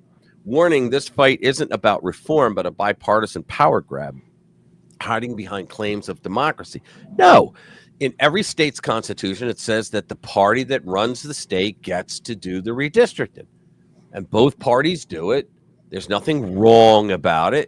If you have the power, guess what? Elections have consequences, right? Total fantasy and illusion of temporariness. I can't say it. Schwarzenegger made his sharp critique on CNN's State of the Union, responding to Newsom's claim that California's Prop 50 redistricting effort was temporary. Sure it is. I've never known. Have you ever heard, Jade, of a communist who got a power and voluntarily gave it up? Not me. Yeah, I remember reading that. It was something, I think my mother read that to me one time in a fairy tale when I was because you know damn right well, if another pandemic came along, Newsom would be right back with his same bullshit, acting like a dictator, right? Like a totalitarian, while going to the French Laundry every afternoon. Newsom's plan aims to redraw districts, with proponents estimating it could add up to 5 Democratic-held seats. See, he did that because Texas did it in their state. But see, they're not ready for the avalanche that's coming on the Louisiana v. Calais. I keep talking about that. They're going to lose all these black districts because they unconstitutionally did these majority-minority districts after the I sure hope the Supreme Court goes the right way on that one. I think they already did. We just won't hear about it until June. All right, seen as a counter. But which way did they go? The right way. They went with Calais because 5 of them had already, the way they answered questions and asked questions, 5 of them on the court, the 5, 4 at least, the 4 known conservatives were asking all the right questions, especially Thomas. And that's why they hate Thomas, because he rules based on the Constitution, and unlike liberals, they want him to rule with the blacks. That's how ridiculous they are. They want him to rule based on race, when he says, no, I'm actually a Supreme Court justice. I think I'm going to rule based on the Constitution. Right? So in other words, what this court is going to do is to reverse a really bad decision made by a really bad Supreme Court in 1986, Thornburg v. Gingles. It allowed Democrats to abuse the ruling, and no one stopped them. I don't know why Republicans. Well, they did complain, but no one stopped them, and the courts wouldn't allow to be heard. Where they said that, okay, so we can create this dilution thing. In other words, what they're saying is that if too many white people live in a district, that they are wiping out the black vote. And it's like, wait a minute. So they're admitting that black people, this is them, not me talking, folks. Fact checkers. It's not me, it's them. They're saying in their argument, their legal argument, that black people all vote the same way. And white people don't vote the way black people vote. This is their argument. And so they dilute their argument. I would say, fine, then go move somewhere where you got a lot of people that vote the same way you do. Right? But no, they came up with this bullshit that said that you can create a majority-minority district. So the majority of the people in the district are minorities. Okay? And we saw the maps, how they did it. Well, that's going to go away. And so whatever California is doing is moot. So anyway, so Newsom plans to redraw districts, with proponents estimating it could add up to 5 Democrat-held seats. Wow. Seen as a counter to Republican efforts in states like Texas, aiming to secure GOP control in 2026 elections. Right. But we also have Ohio with 3, Tennessee with, I think, 3 or 4, Florida's doing it, and I think North Carolina. Well, no. I thought Ohio said they weren't going to do it. When did they say that? I heard they were. Okay, I hope they do. I heard they were doing it. I read something that the Ohio GOP were being useless tits. I don't know. Don't they have a super majority there now? I don't know. I hope they do it. As you acknowledged, this all started because of redistricting in Texas, and this was Trump pushing Republican-controlled states to throw out their current congressional maps so as to cook the books, so that it is less likely for Democrats to retake control of the House during the next year midterms. I mean, is it fair to argue that do you believe that the Republican Party is starting this? No, Jake. There has been gerrymandering going on for 200 years. There is such extreme gerrymandering going on that in a state like Massachusetts, it has like 40% of the people voting for Trump. They have 0 representatives. The Republican Party has 0 representatives sent to the House. Think about that. In New Mexico, if 45% of the people voted for Trump and voted Republican, and 0 is sent to the House, 0 representatives from the Republican Party. So there's gerrymandering, crazy gerrymandering going on all over the country. And we wanted to try to stop it in California, and we did stop it in California, and we went around the country. So I think this whole thing about finger pointing and saying they did it, so therefore we should doing it, that's not really the way to go. The one party should outperform the other party. It should be performance. And when it comes to midterm... Yeah, but when you outperform the other party, you become the party in charge of that state, and you get to gerrymander. So I don't know where as you know, always the party that is not in the White House usually wins by 20, 25, 30 seats. You're not going. So what does 5 seats matter in the first place in Texas? It is crazy. You should outperform them. That is where the action is. Yeah, well, he's half right. The other half is that what's going on is they're gerrymandering right now because the Democrats stole about 20 to 25 seats with that racist gerrymandering. That's what it was. It was racist gerrymandering. Is what they're doing. So, hey, did you want to take a break and have a moment? Who? You want to have a Dr. Jade moment? Oh, yeah. You got something? Oh, he never tells me. I was just going to, something just a little light stuff. All right.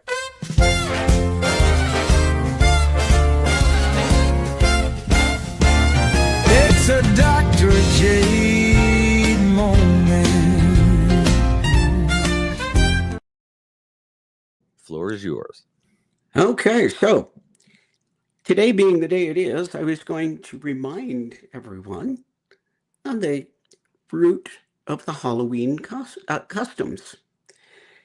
Halloween, well, the original event was the Fall Festival of Samhain, spelled Samhain. It's a Celtic festival, which is why the spelling of the word looks nothing like how it's pronounced. If you ever looked at any kind of a Gaelic language, it's like really bizarre. Anyway, ancient Celtic festival going back thousands of years, end of summer, early harvest, and thanks, Dottie.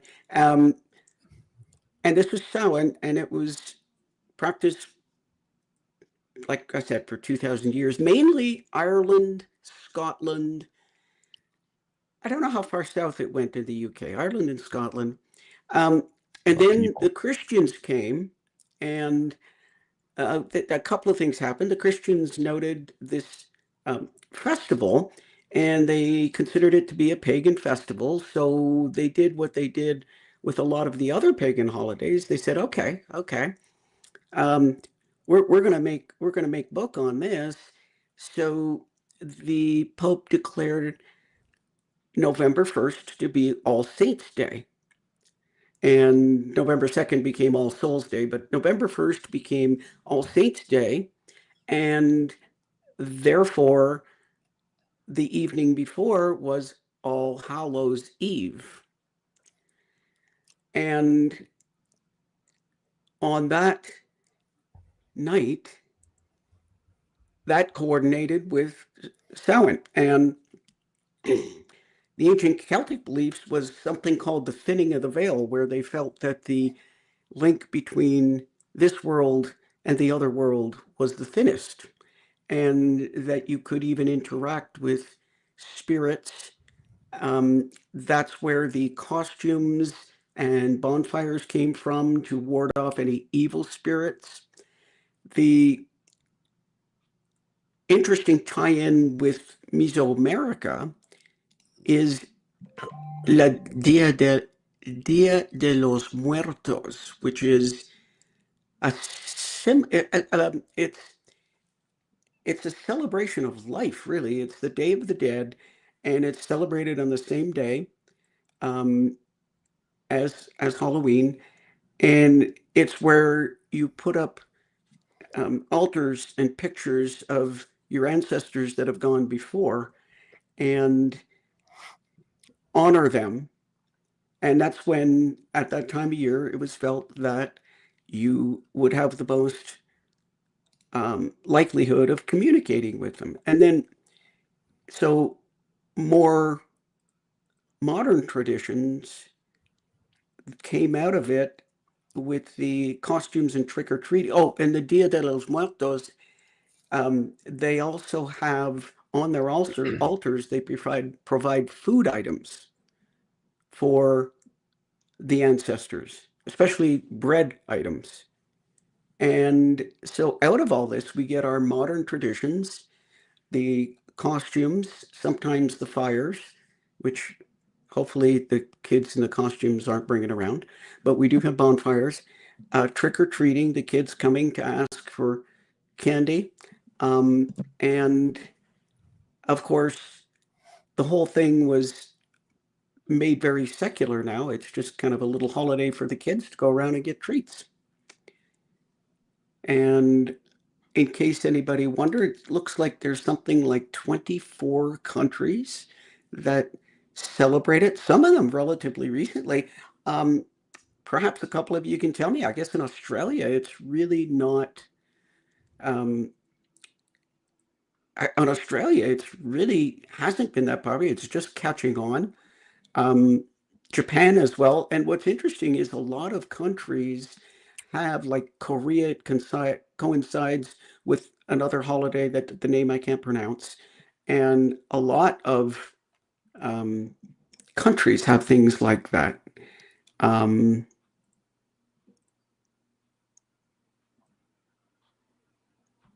think that might be all I know about Halloween. Cool. But yeah, Ireland, Scotland, the UK in general, I guess, Canada, the United States, those are the big ones. Oh, and Mexico, although they call it more La Dia de los Muertos, but they're now into the whole Halloween thing as well. But that's what I know about Halloween. All right. Thank you.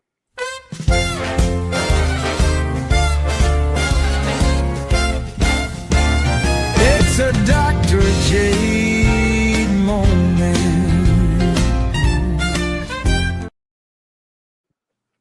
Very cool. I always thought it was, because my Catholic school upbringing, that it was the day that you dress up to frighten the demons, because the next day was All Saints Day. That's what we were taught.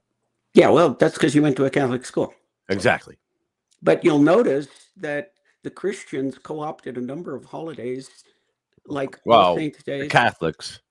Well, at the time when this all started out, it was Christians. It wasn't like Catholics and Protestants. This is going back before the Reformation.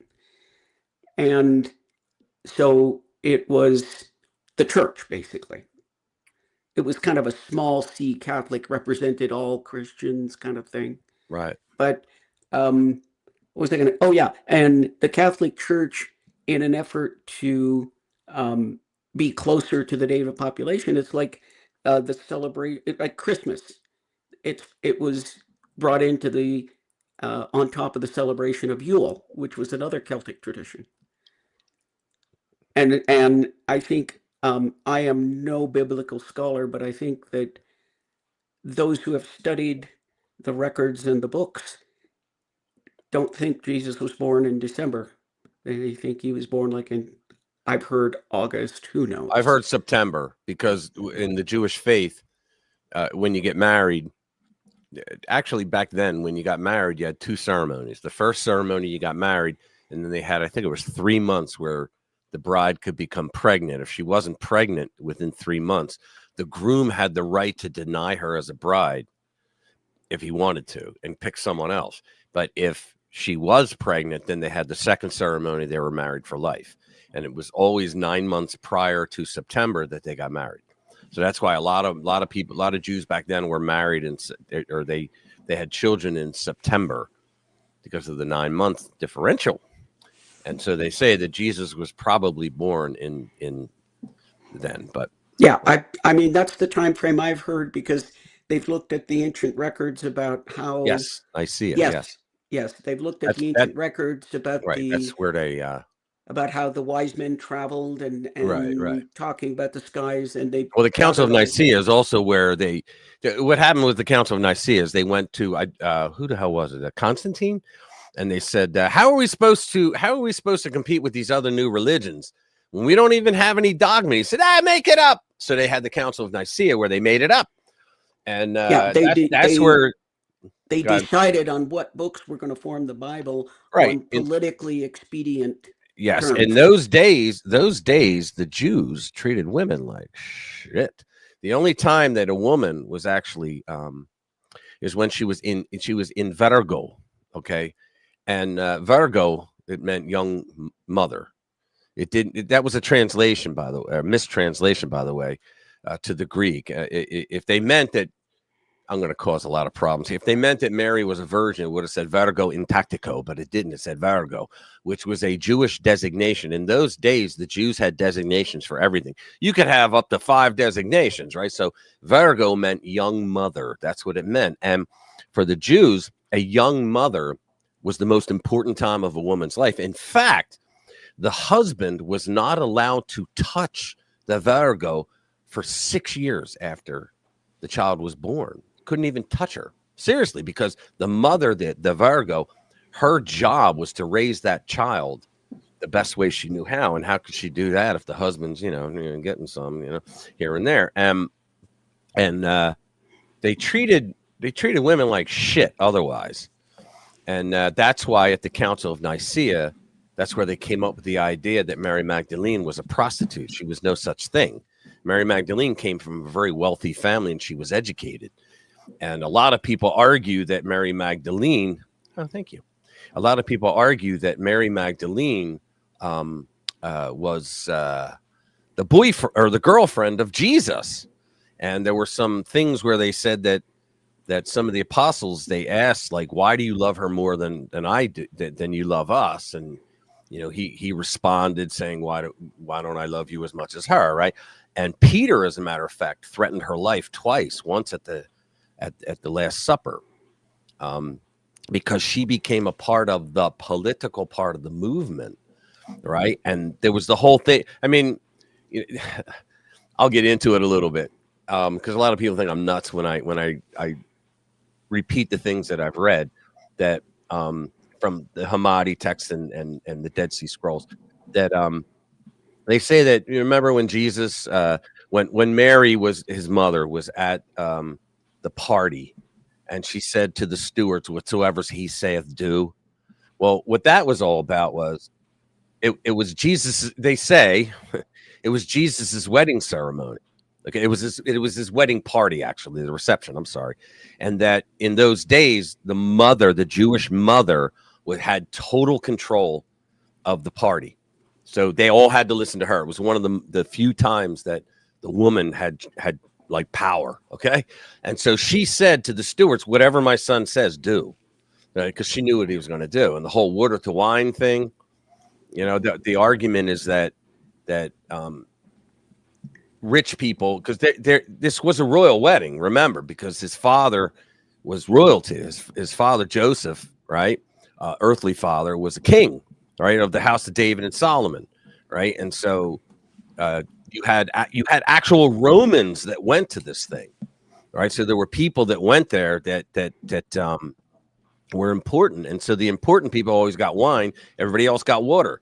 And Jesus was on a mission, and part of his mission was to make Jews and Gentiles equivalent to the same religion. They practice the same religion. And the point was, if they do this for 50, 60, 100 years, then the Romans could not possibly think of them as slaves anymore and being subjects, right? Because they would adopt their religion, which the Romans were known to do, right? I'm not saying I believe all this. I'm just telling you what I read. Hey, Rich. Yeah. Very interesting. And I'm really interested in history and stuff. We should probably get back to another story, though. Yeah. Sure. What's this? The Book of Thomas actually describes accounts of Jesus always. Yeah, they didn't like the fact that, well, the whole thing other than that was the washing of the feet. Remember that? It was the washing of the feet, where in those days, the only time you would wash a woman's feet or the woman would wash the man's feet was during a wedding ceremony. And so everybody's saying, wait a minute, they were married. And so to get rid of that, they had to, and if you think about, and then I'll stop, Jade. And if you think about it, Jesus was not a Christian. I mean, he was a Jew, and he was a good Jew, right? He was a rabbi. He became a rabbi later on, but he was a good Jew, and a good Jew had to be married, right? I mean, that was the law. It wasn't just, it wasn't just like a norm. It was the law. You had to have children. You had to be married, and so that's where that all came from. Let's just say it would be extremely, extremely unusual for a healthy Jewish man at that time to not be married. Yes. At the age of 33. Yeah, I got a video that I'm queuing up. I got to get. It's a Rumble one, so I got to get the two commercials. Sorry, guys.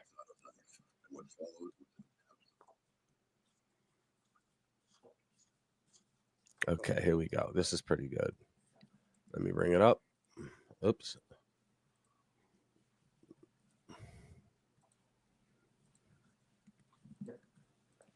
Here we go. White women brainwashed into being Muslim are the worst. Here we go. I really don't want to be this way, but sometimes I'm racist against other white women. I think one of my favorite things that I've learned so far as I'm reading the Quran is that technically I'm a Muslim. Like, how freaking cool is that? I can't wait to throw so many people for a loop until I'm Muslim. Dude, life is so beautiful. We're all in this together. Stop making us look stupid. First of all, I assume your name is Jennifer or Chloe. You just look like that. Cover your shoulders, cover your hair, stop speaking, get off your phone, don't do anything without your man's permission, no more voting for you, no more speaking unless spoken to. You're not allowed to do anything now. If you're a Muslim, act like one. Jennifer, Chloe, I get it. Society has brainwashed you into thinking that being white is boring and you need to do something else to seem interesting. You don't need to pretend to be a different religion to be relevant. We accept you the way you are, the way God made you. This is actually... Fact checkers! I'm just playing a video. It's really going to hurt me to say this, but it's okay to like granola and Taylor Swift. Ugh, babe, this is your culture. There's nothing wrong with being proud to be white. And this is what Muslims think of women like you and me. Start using your brain, sweetie. Okay, thanks, bye. Ooh.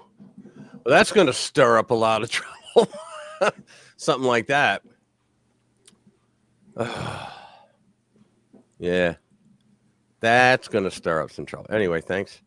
The Hallows Eve. Cool. Yes. Yeah. 42. I have read a lot on the history of the gospel and all that, and a lot of it I don't believe, a lot of it I do, but I just tell what I've read.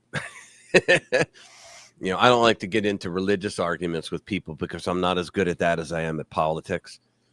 But I just say what I've read and what makes sense to me. And like I said, I bought the Dead Sea Scrolls and I learned how to read some of it because it's a very hard read. But I learned how to read some of it. And I've read other books that point to it. And I go and I look it up and I go, son of a bitch, it says it right there. So that's how Give me a sec, Rick. Give me a sec, Rick. Linda, yeah, I mentioned it All Hallows Eve when the Christians when the Christians ran into the Celtic traditions. They made the 1st of November All Saints Day, which made the night before All Hallows Eve, and that's where we got All Hallows Eve and Halloween. Yeah, I did mention that. There you go. Here's another one. It's fucking. Halloween is fun, by the way. It's my favorite holiday. Jack Smith. So Devin Nunes. You know Devin Nunes was, right? He was the congressman that actually talked about the whole the Russia. He's the one that pursued it really strongly. And now he's Trump's, I think he's the CEO of Truth Social. He runs Truth Social for Trump. All right. So Devin Nunes, Jack Smith sought Trump Media bank records. Can you believe this? Trump Media and Technology Group Corp. CEO, and Chairman Devin Nunes on Thursday accused former special counsel Jack Smith of wielding a shockingly broad secret subpoena for TMTG's banking records, despite the company not even existing at the time of the underlying investigation. Quote, TMTG was among the more than 400 Trump-linked individuals and organizations that were spied on as part of special counsel Jack Smith's investigation of President Donald Trump. Now, guys, let's just say this at the outset. They went after 400 Trump-linked individuals and organizations. We don't see 400 charges, do we? Which means what? That the Trump organization was pretty clean, because you know damn right well that Jack Smith would have jumped on anything.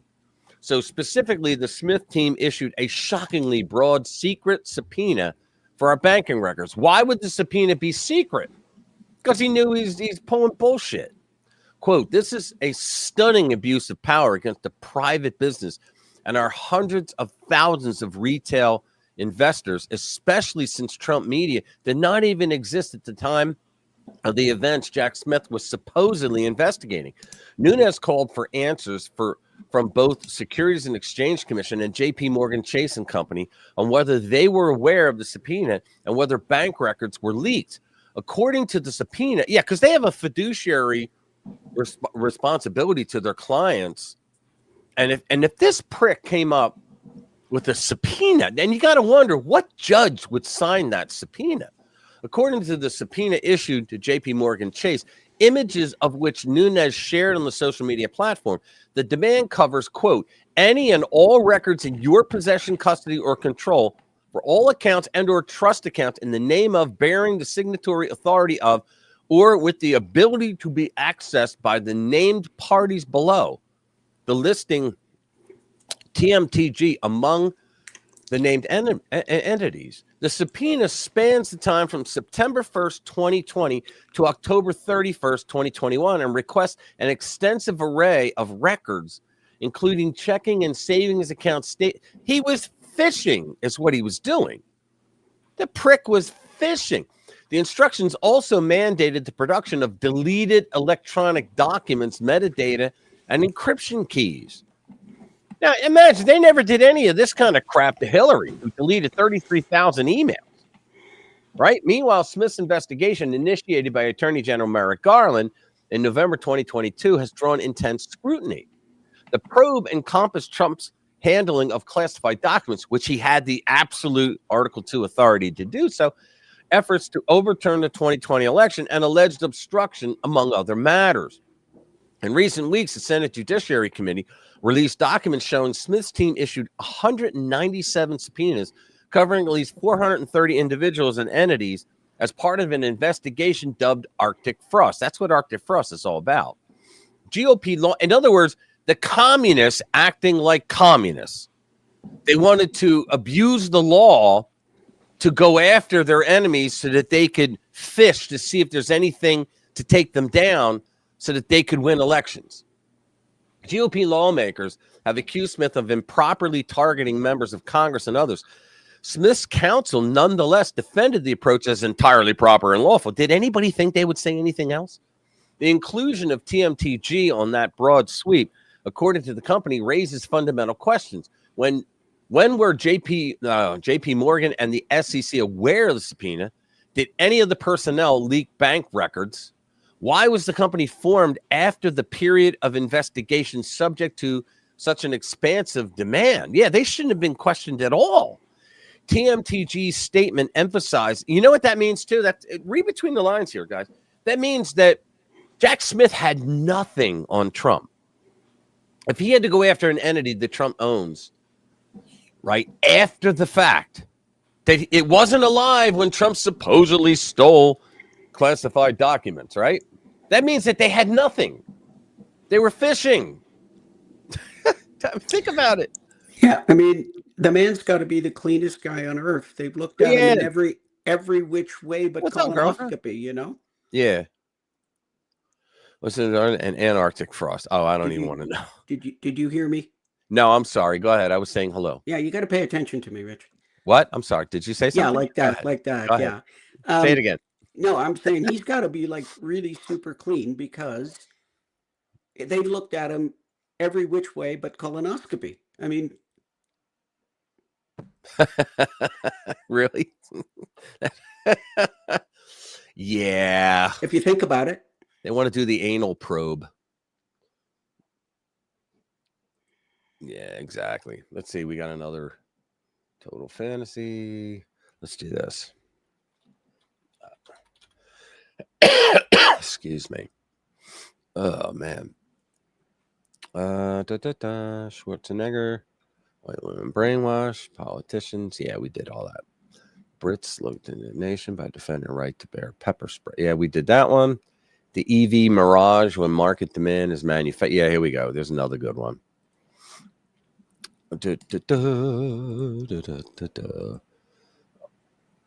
Oops. What am I doing? Here we go. Sorry. The EV, this is American Thinker. It's pretty good. It's they get some really good writers here. So the EV, electric vehicle Mirage, when market demand is manufactured, not earned. For over a decade, electric vehicles have been heralded as the salvation of the planet, unless, of course, you're Elon Musk and he goes against censorship. A technological fix to the existential threat posed by fossil fuels, which I don't think there is. Governments poured billions into subsidies. Activists sounded alarms about climate catastrophe, and states began mandating the end of internal combustion engines. Yet, despite 15 years of incentives, the EV market remains fragile, dependent, and increasingly exposed. Why is that, guys? Pam's not here. I just noticed that. Pam's not here. She would be defending the EV because her family owns like 10 Teslas. Yet, despite 15 years of incentives, the EV market remained fragile, dependent, and increasingly exposed. The recent collapse of EV sales following the expiration of federal tax credits reveals a deeper truth. When demand is manufactured through ideology and regulation rather than consumer value, the product cannot survive without constant political oxygen. Yes. In October 2025, EV sales plummeted nearly 60% from the previous month, according to J.D. Power. The drop coincided with the expiration of the $7,500 federal tax credit, a cornerstone of EV affordability for many buyers. September saw a surge in purchases as consumers rushed to capture the incentive, but once it vanished, so did the demand. Exactly. This dramatic shift underscores the market's dependence on government support. Without subsidies, consumers balked at the high prices, limited range, and inconsistent charging infrastructure.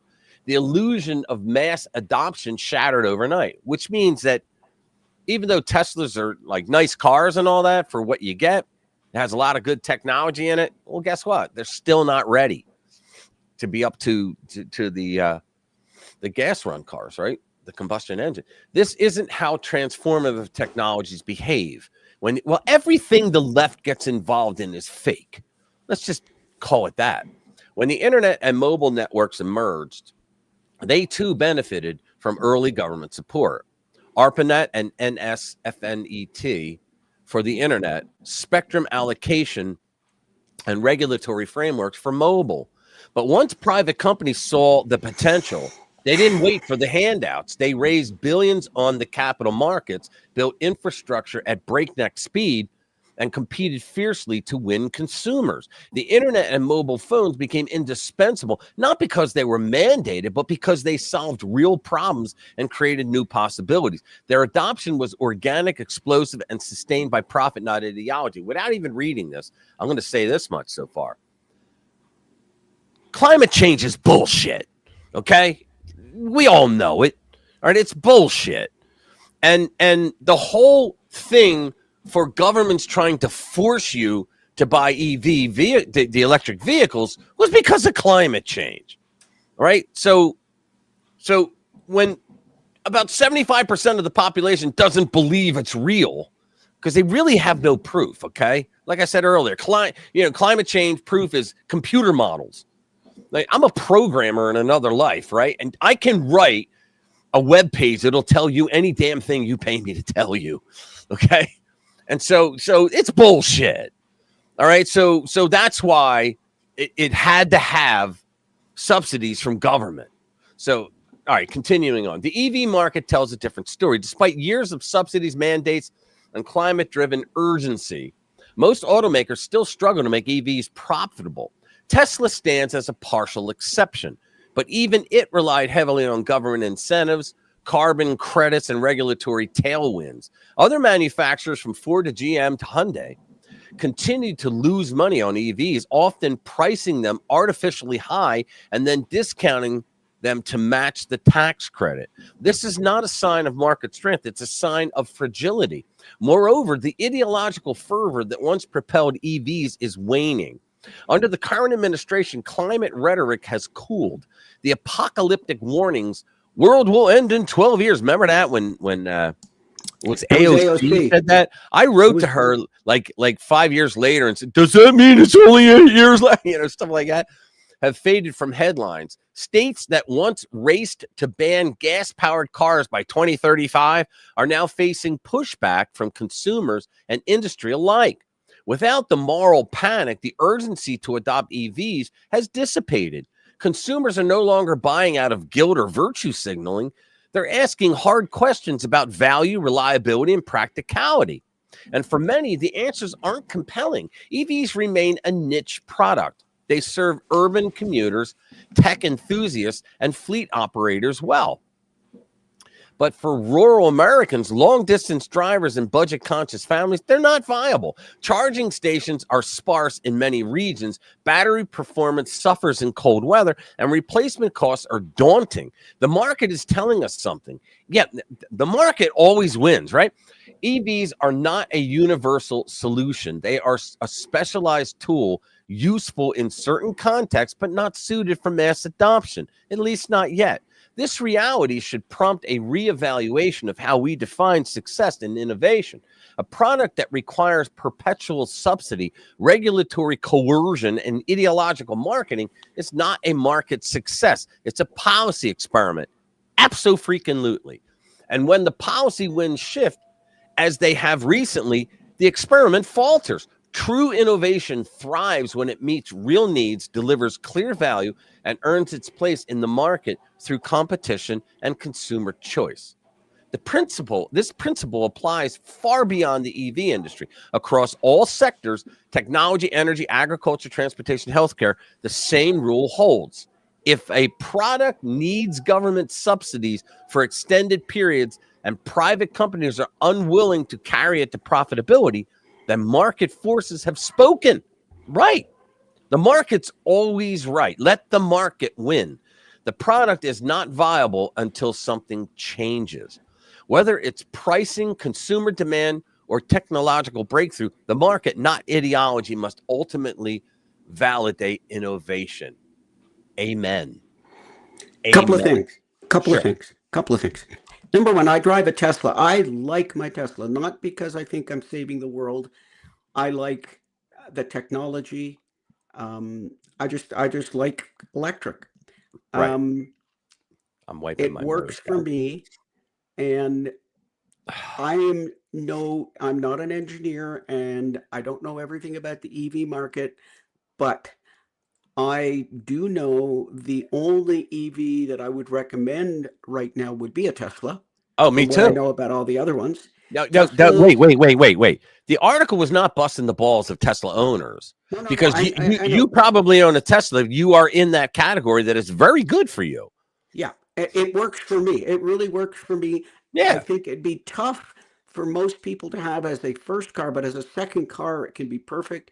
And the interesting thing, and this is very important, the interesting thing about the Teslas here in Colorado, I have driven the Tesla in winter in some pretty cold, and the design of the Tesla batteries, I don't know if anybody's aware of this, but Elon was not happy with any of the batteries that he could get.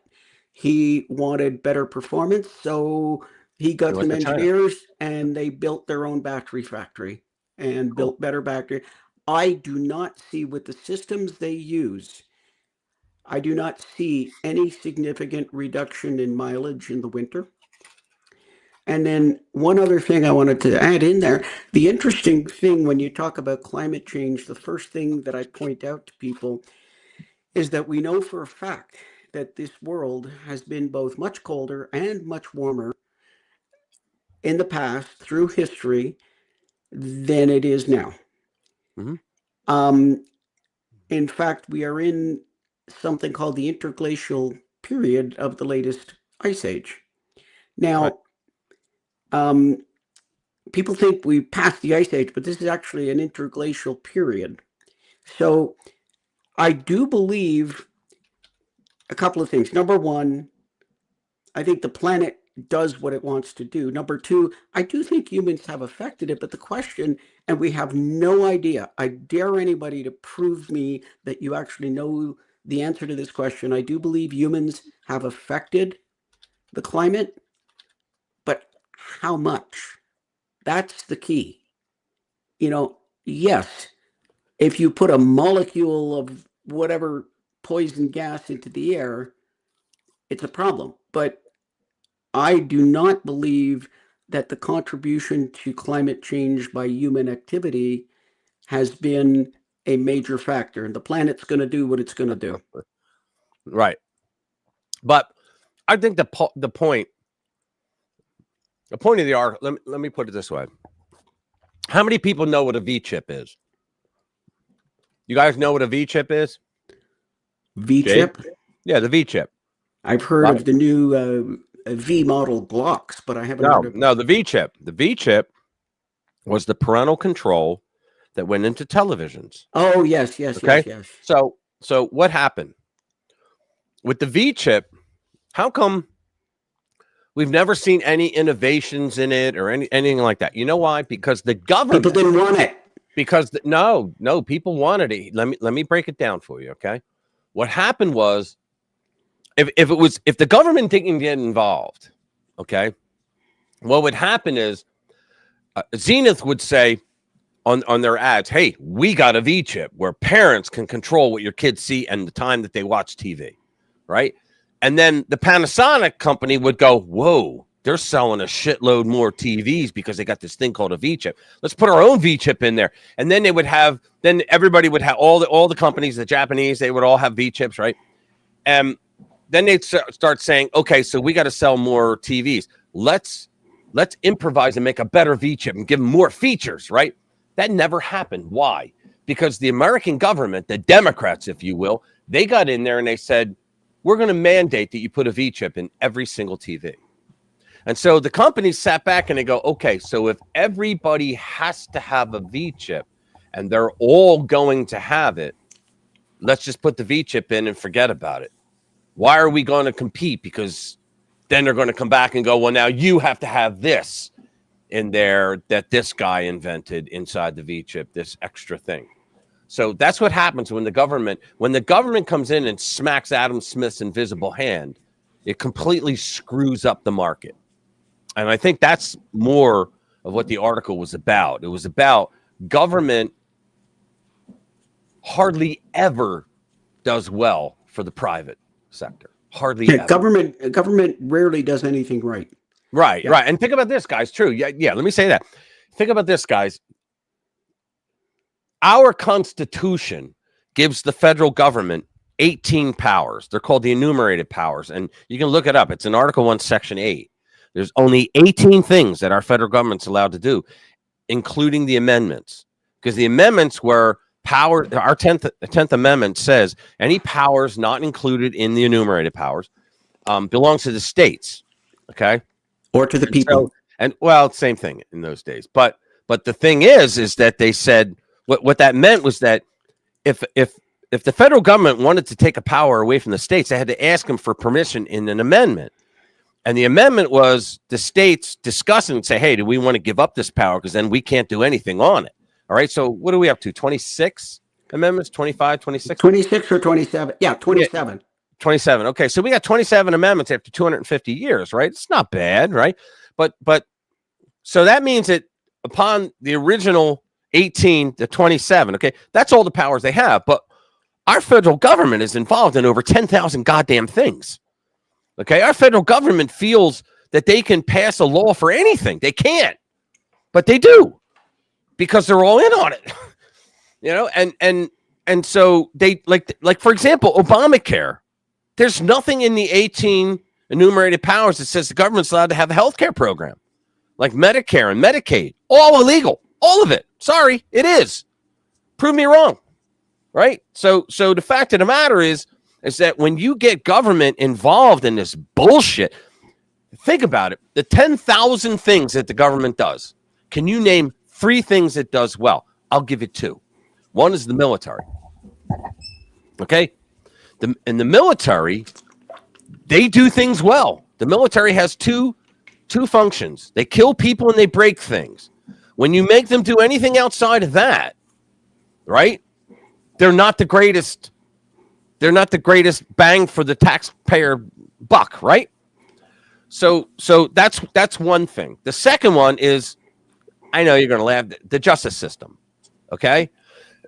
So the justice system, when politicians get involved, they screw that up too. But pretty much we have problems with our justice system, but it's one of the best in the world.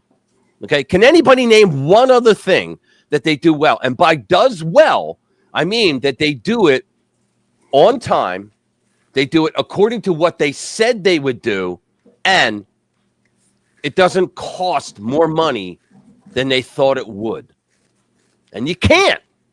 So then why the hell, if you were an employer and you had an employee that did not do their job that well, would you go, you know what, man? You're a real screw up. I'm going to promote you. Would you do that other than the United States Postal Service? Would you do that? Oh, did he really? Wilkow did? Yeah. Well, Wilkow talks about it all the time. So do I, but I don't bring it up here a lot. But Wilkow is like a walking, talking Constitution scholar, I think. Anyway, he mentioned Jabberhouse, by the way. He mentioned jabberhouse.com, which I'm very happy. And then the views went up and up and up and up. But we live for you to be happy, Rich. I know you do. I know you do. And you know what? I'd like to thank the little people, but I can't because I did it all myself. No, I'm kidding. Yeah, but my family's from Ireland. We know all about the little people. Yes, the little people. Yeah. All right. Let me see. Has everyone pushed? Yeah. Thank you, Dottie. Yeah. Do me a favor. Hit that like button if you haven't already. It helps. Really appreciate it, guys and gals. Hey, we had 20 in here. We got 15 likes. Please hit that button. Got 5 slackers. Yeah, really appreciate it, guys. Yeah, but that was a good article though, talking about the EVs. And I wasn't trying to redirect the. Oh, I know. What am I trying to say? Redirect the aim or the premise, the theory of the article. I was just kind of on a tangent to it. We're going to do another one that I wanted to on RPW Happiness Media. There you go. I want to do another one here. Why the Democrats can't quit Trump. Stuck in a feedback loop with strings attached. This is good. With midterms nearly a year away, one might think the Democratic Party would be exploring ideas and developing policies to help Americans. Instead, elected Democrats across the country are still trying to boost their agendas with anti-Trump rhetoric and advertisements, despite how little it has benefited the party over the last decade. Now, what did Einstein say? It was when you do the same thing over and over and expecting a different result, right? So, yeah, they seem convinced they're fighting for the people when all they appear to be doing is pandering to progressive activists. Right. It's a self-perpetuating cycle built around a common enemy, but to pivot into a new strategy this late in the game could be disastrous for them. Yeah, can you believe that their only thought is whatever Trump does is bad? Have you heard the half a dozen of them out there that are saying that, when we're in power, we're going to tear down that ballroom? Oh, yeah. Yeah. I mean, what jackasses? I mean, and you want to know something funny? Trump's never going to get to use the ballroom. Probably not. It's not going to be done by the time before he's never going to get to use the damn thing. Oh, but did you hear that? Well, I think we talked about this last week, how Steve Bannon was saying there was going to be a third term. And I guess one of the ways that they're running, I personally think it's trolling by Trump. Right. But one of the ways they're talking about is because of the underhanded maneuvering that was done during his first term by his own, quote unquote, his own party, that they would try and get so I don't know if you have to get the Supreme Court to say it. I don't even know where you would go with this, but they're trying to say, well, that wasn't a real term. You can't count that. Right. They're discrediting it because he didn't have power. Hold on. Hold on a sec. Hold on. We have to interrupt. Yeah.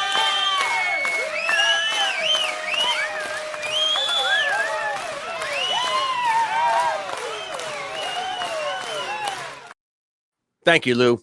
Thanks, brother. Appreciate it, man. Always appreciate you. Go ahead. I'm sorry.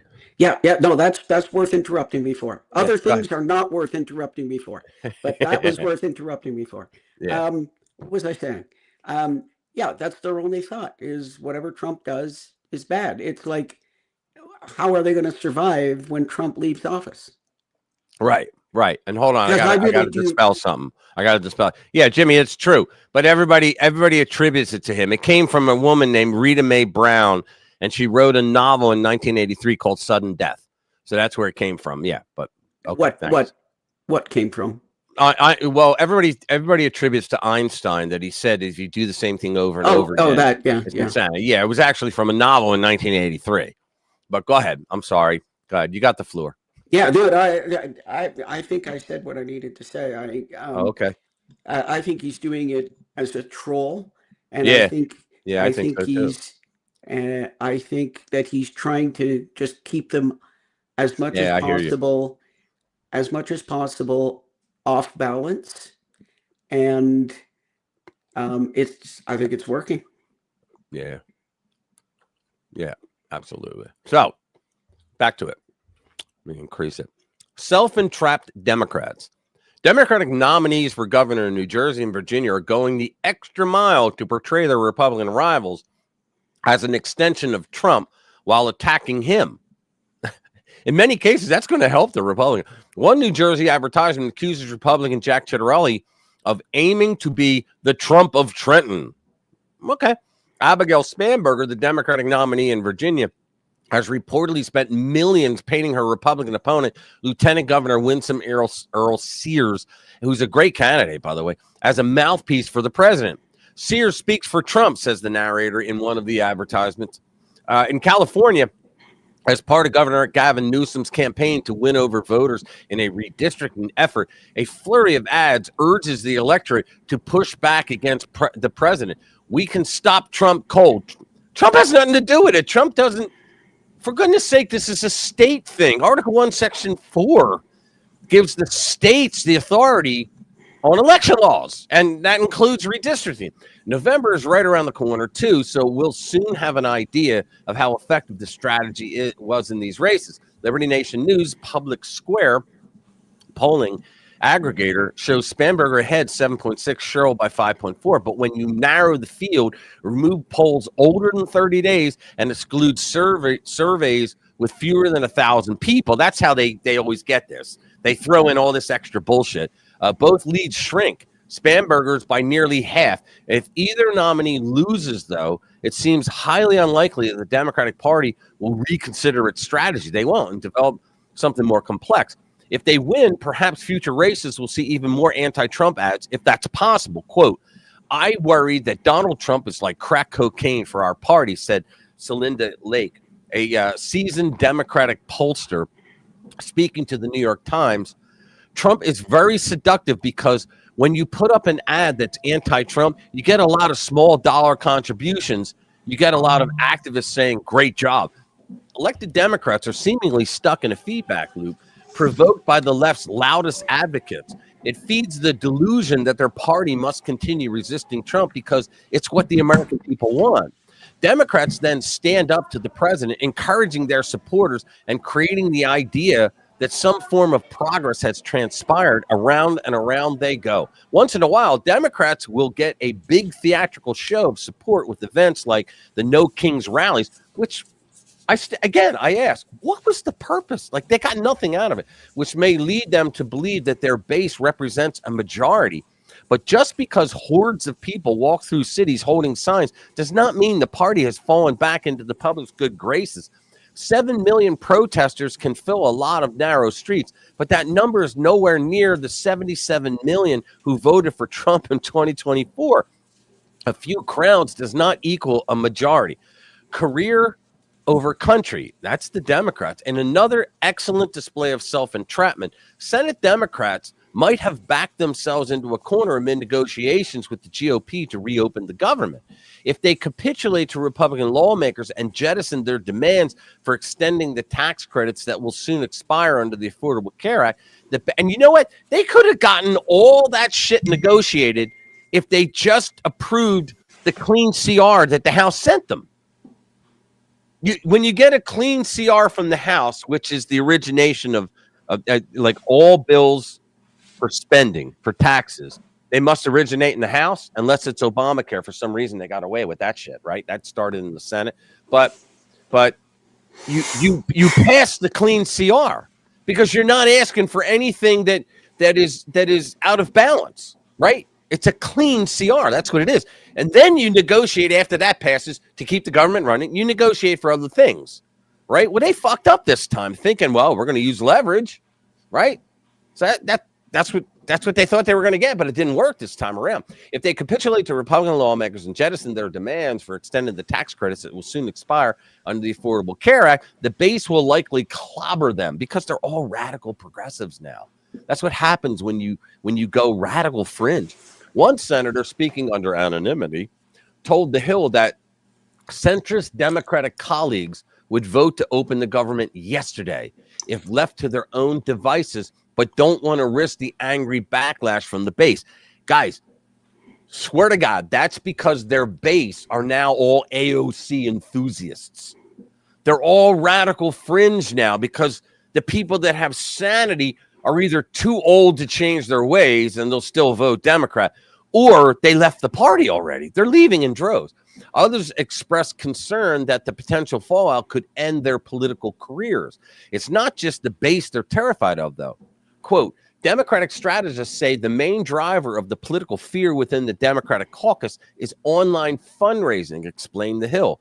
Vote to open the government, get thrashed by the base, and see low-dollar donations drop drastically, or vote to keep the shutdown in place, watch the money roll in, and enjoy praise from colleagues and online fans. For many, it's not what is best for the country that motivates them, but what's best for them. Right. That's called a politician. What was that? Was that your PC? That was my phone. Yeah, MAGA seduction. Yeah, I hate Trump. He's not wearing a Nirvana t-shirt. Yeah, exactly, man. See, there's been a lot of the great ape zoo rescue. Okay. Having another conversation. That's so awesome. Still, it all boils down to Trump, it seems, and they imagine he represents. and what they imagine he represents. That's the point right there. That's an important, what they imagine he represents, right? What they imagine he represents, he doesn't represent. They always get him wrong. They take him literally instead of seriously, right? Remove the president from the picture, and donors and activists would most likely push the Democratic Party to compromise, because who wants to keep the federal government shut down and force people into financial hardships? But Trump's involved, so none of that appears to matter. They're TDS once again. Think about it. CNN, MSNBC, all the New York Times, Washington Post, all of them. They lost subscribers, viewers, whatever. They lost it all because of TDS. In other words, it's supposed to be the bottom line, right? With TDS, it wasn't the bottom line. It was, we got to be on top of that totem pole, the top guy that says screw Trump. And it cost them. It cost them everything. Negative identity. After nearly 10 years of lashing out at Trump and trying to frame everything he does as an outrageous ploy to become an authoritarian leader. Yeah, the authoritarian that keeps trying to give power back to the people, right? The party's identity now seems to hinge primarily on Trump. Nobody seems to know what the Democratic Party stands for, only what it is against. That's right. I can't tell you what I'm going to do for you if you vote for me, but don't vote for that guy because he's awesome. He's awful. Yeah, and that's what they're into now. Nobody seems to know what the Democratic Party stands for, only what is against. Exactly right. It's all part of the enormous reassurance that comes from having an enemy, said historian Morris Berman in Dark Ages America, 2006. The German philosopher Hegel referred to this as negative identity, the process of creating an identity for yourself by defining yourself against something. Exactly. Ultimately, he said, it never works.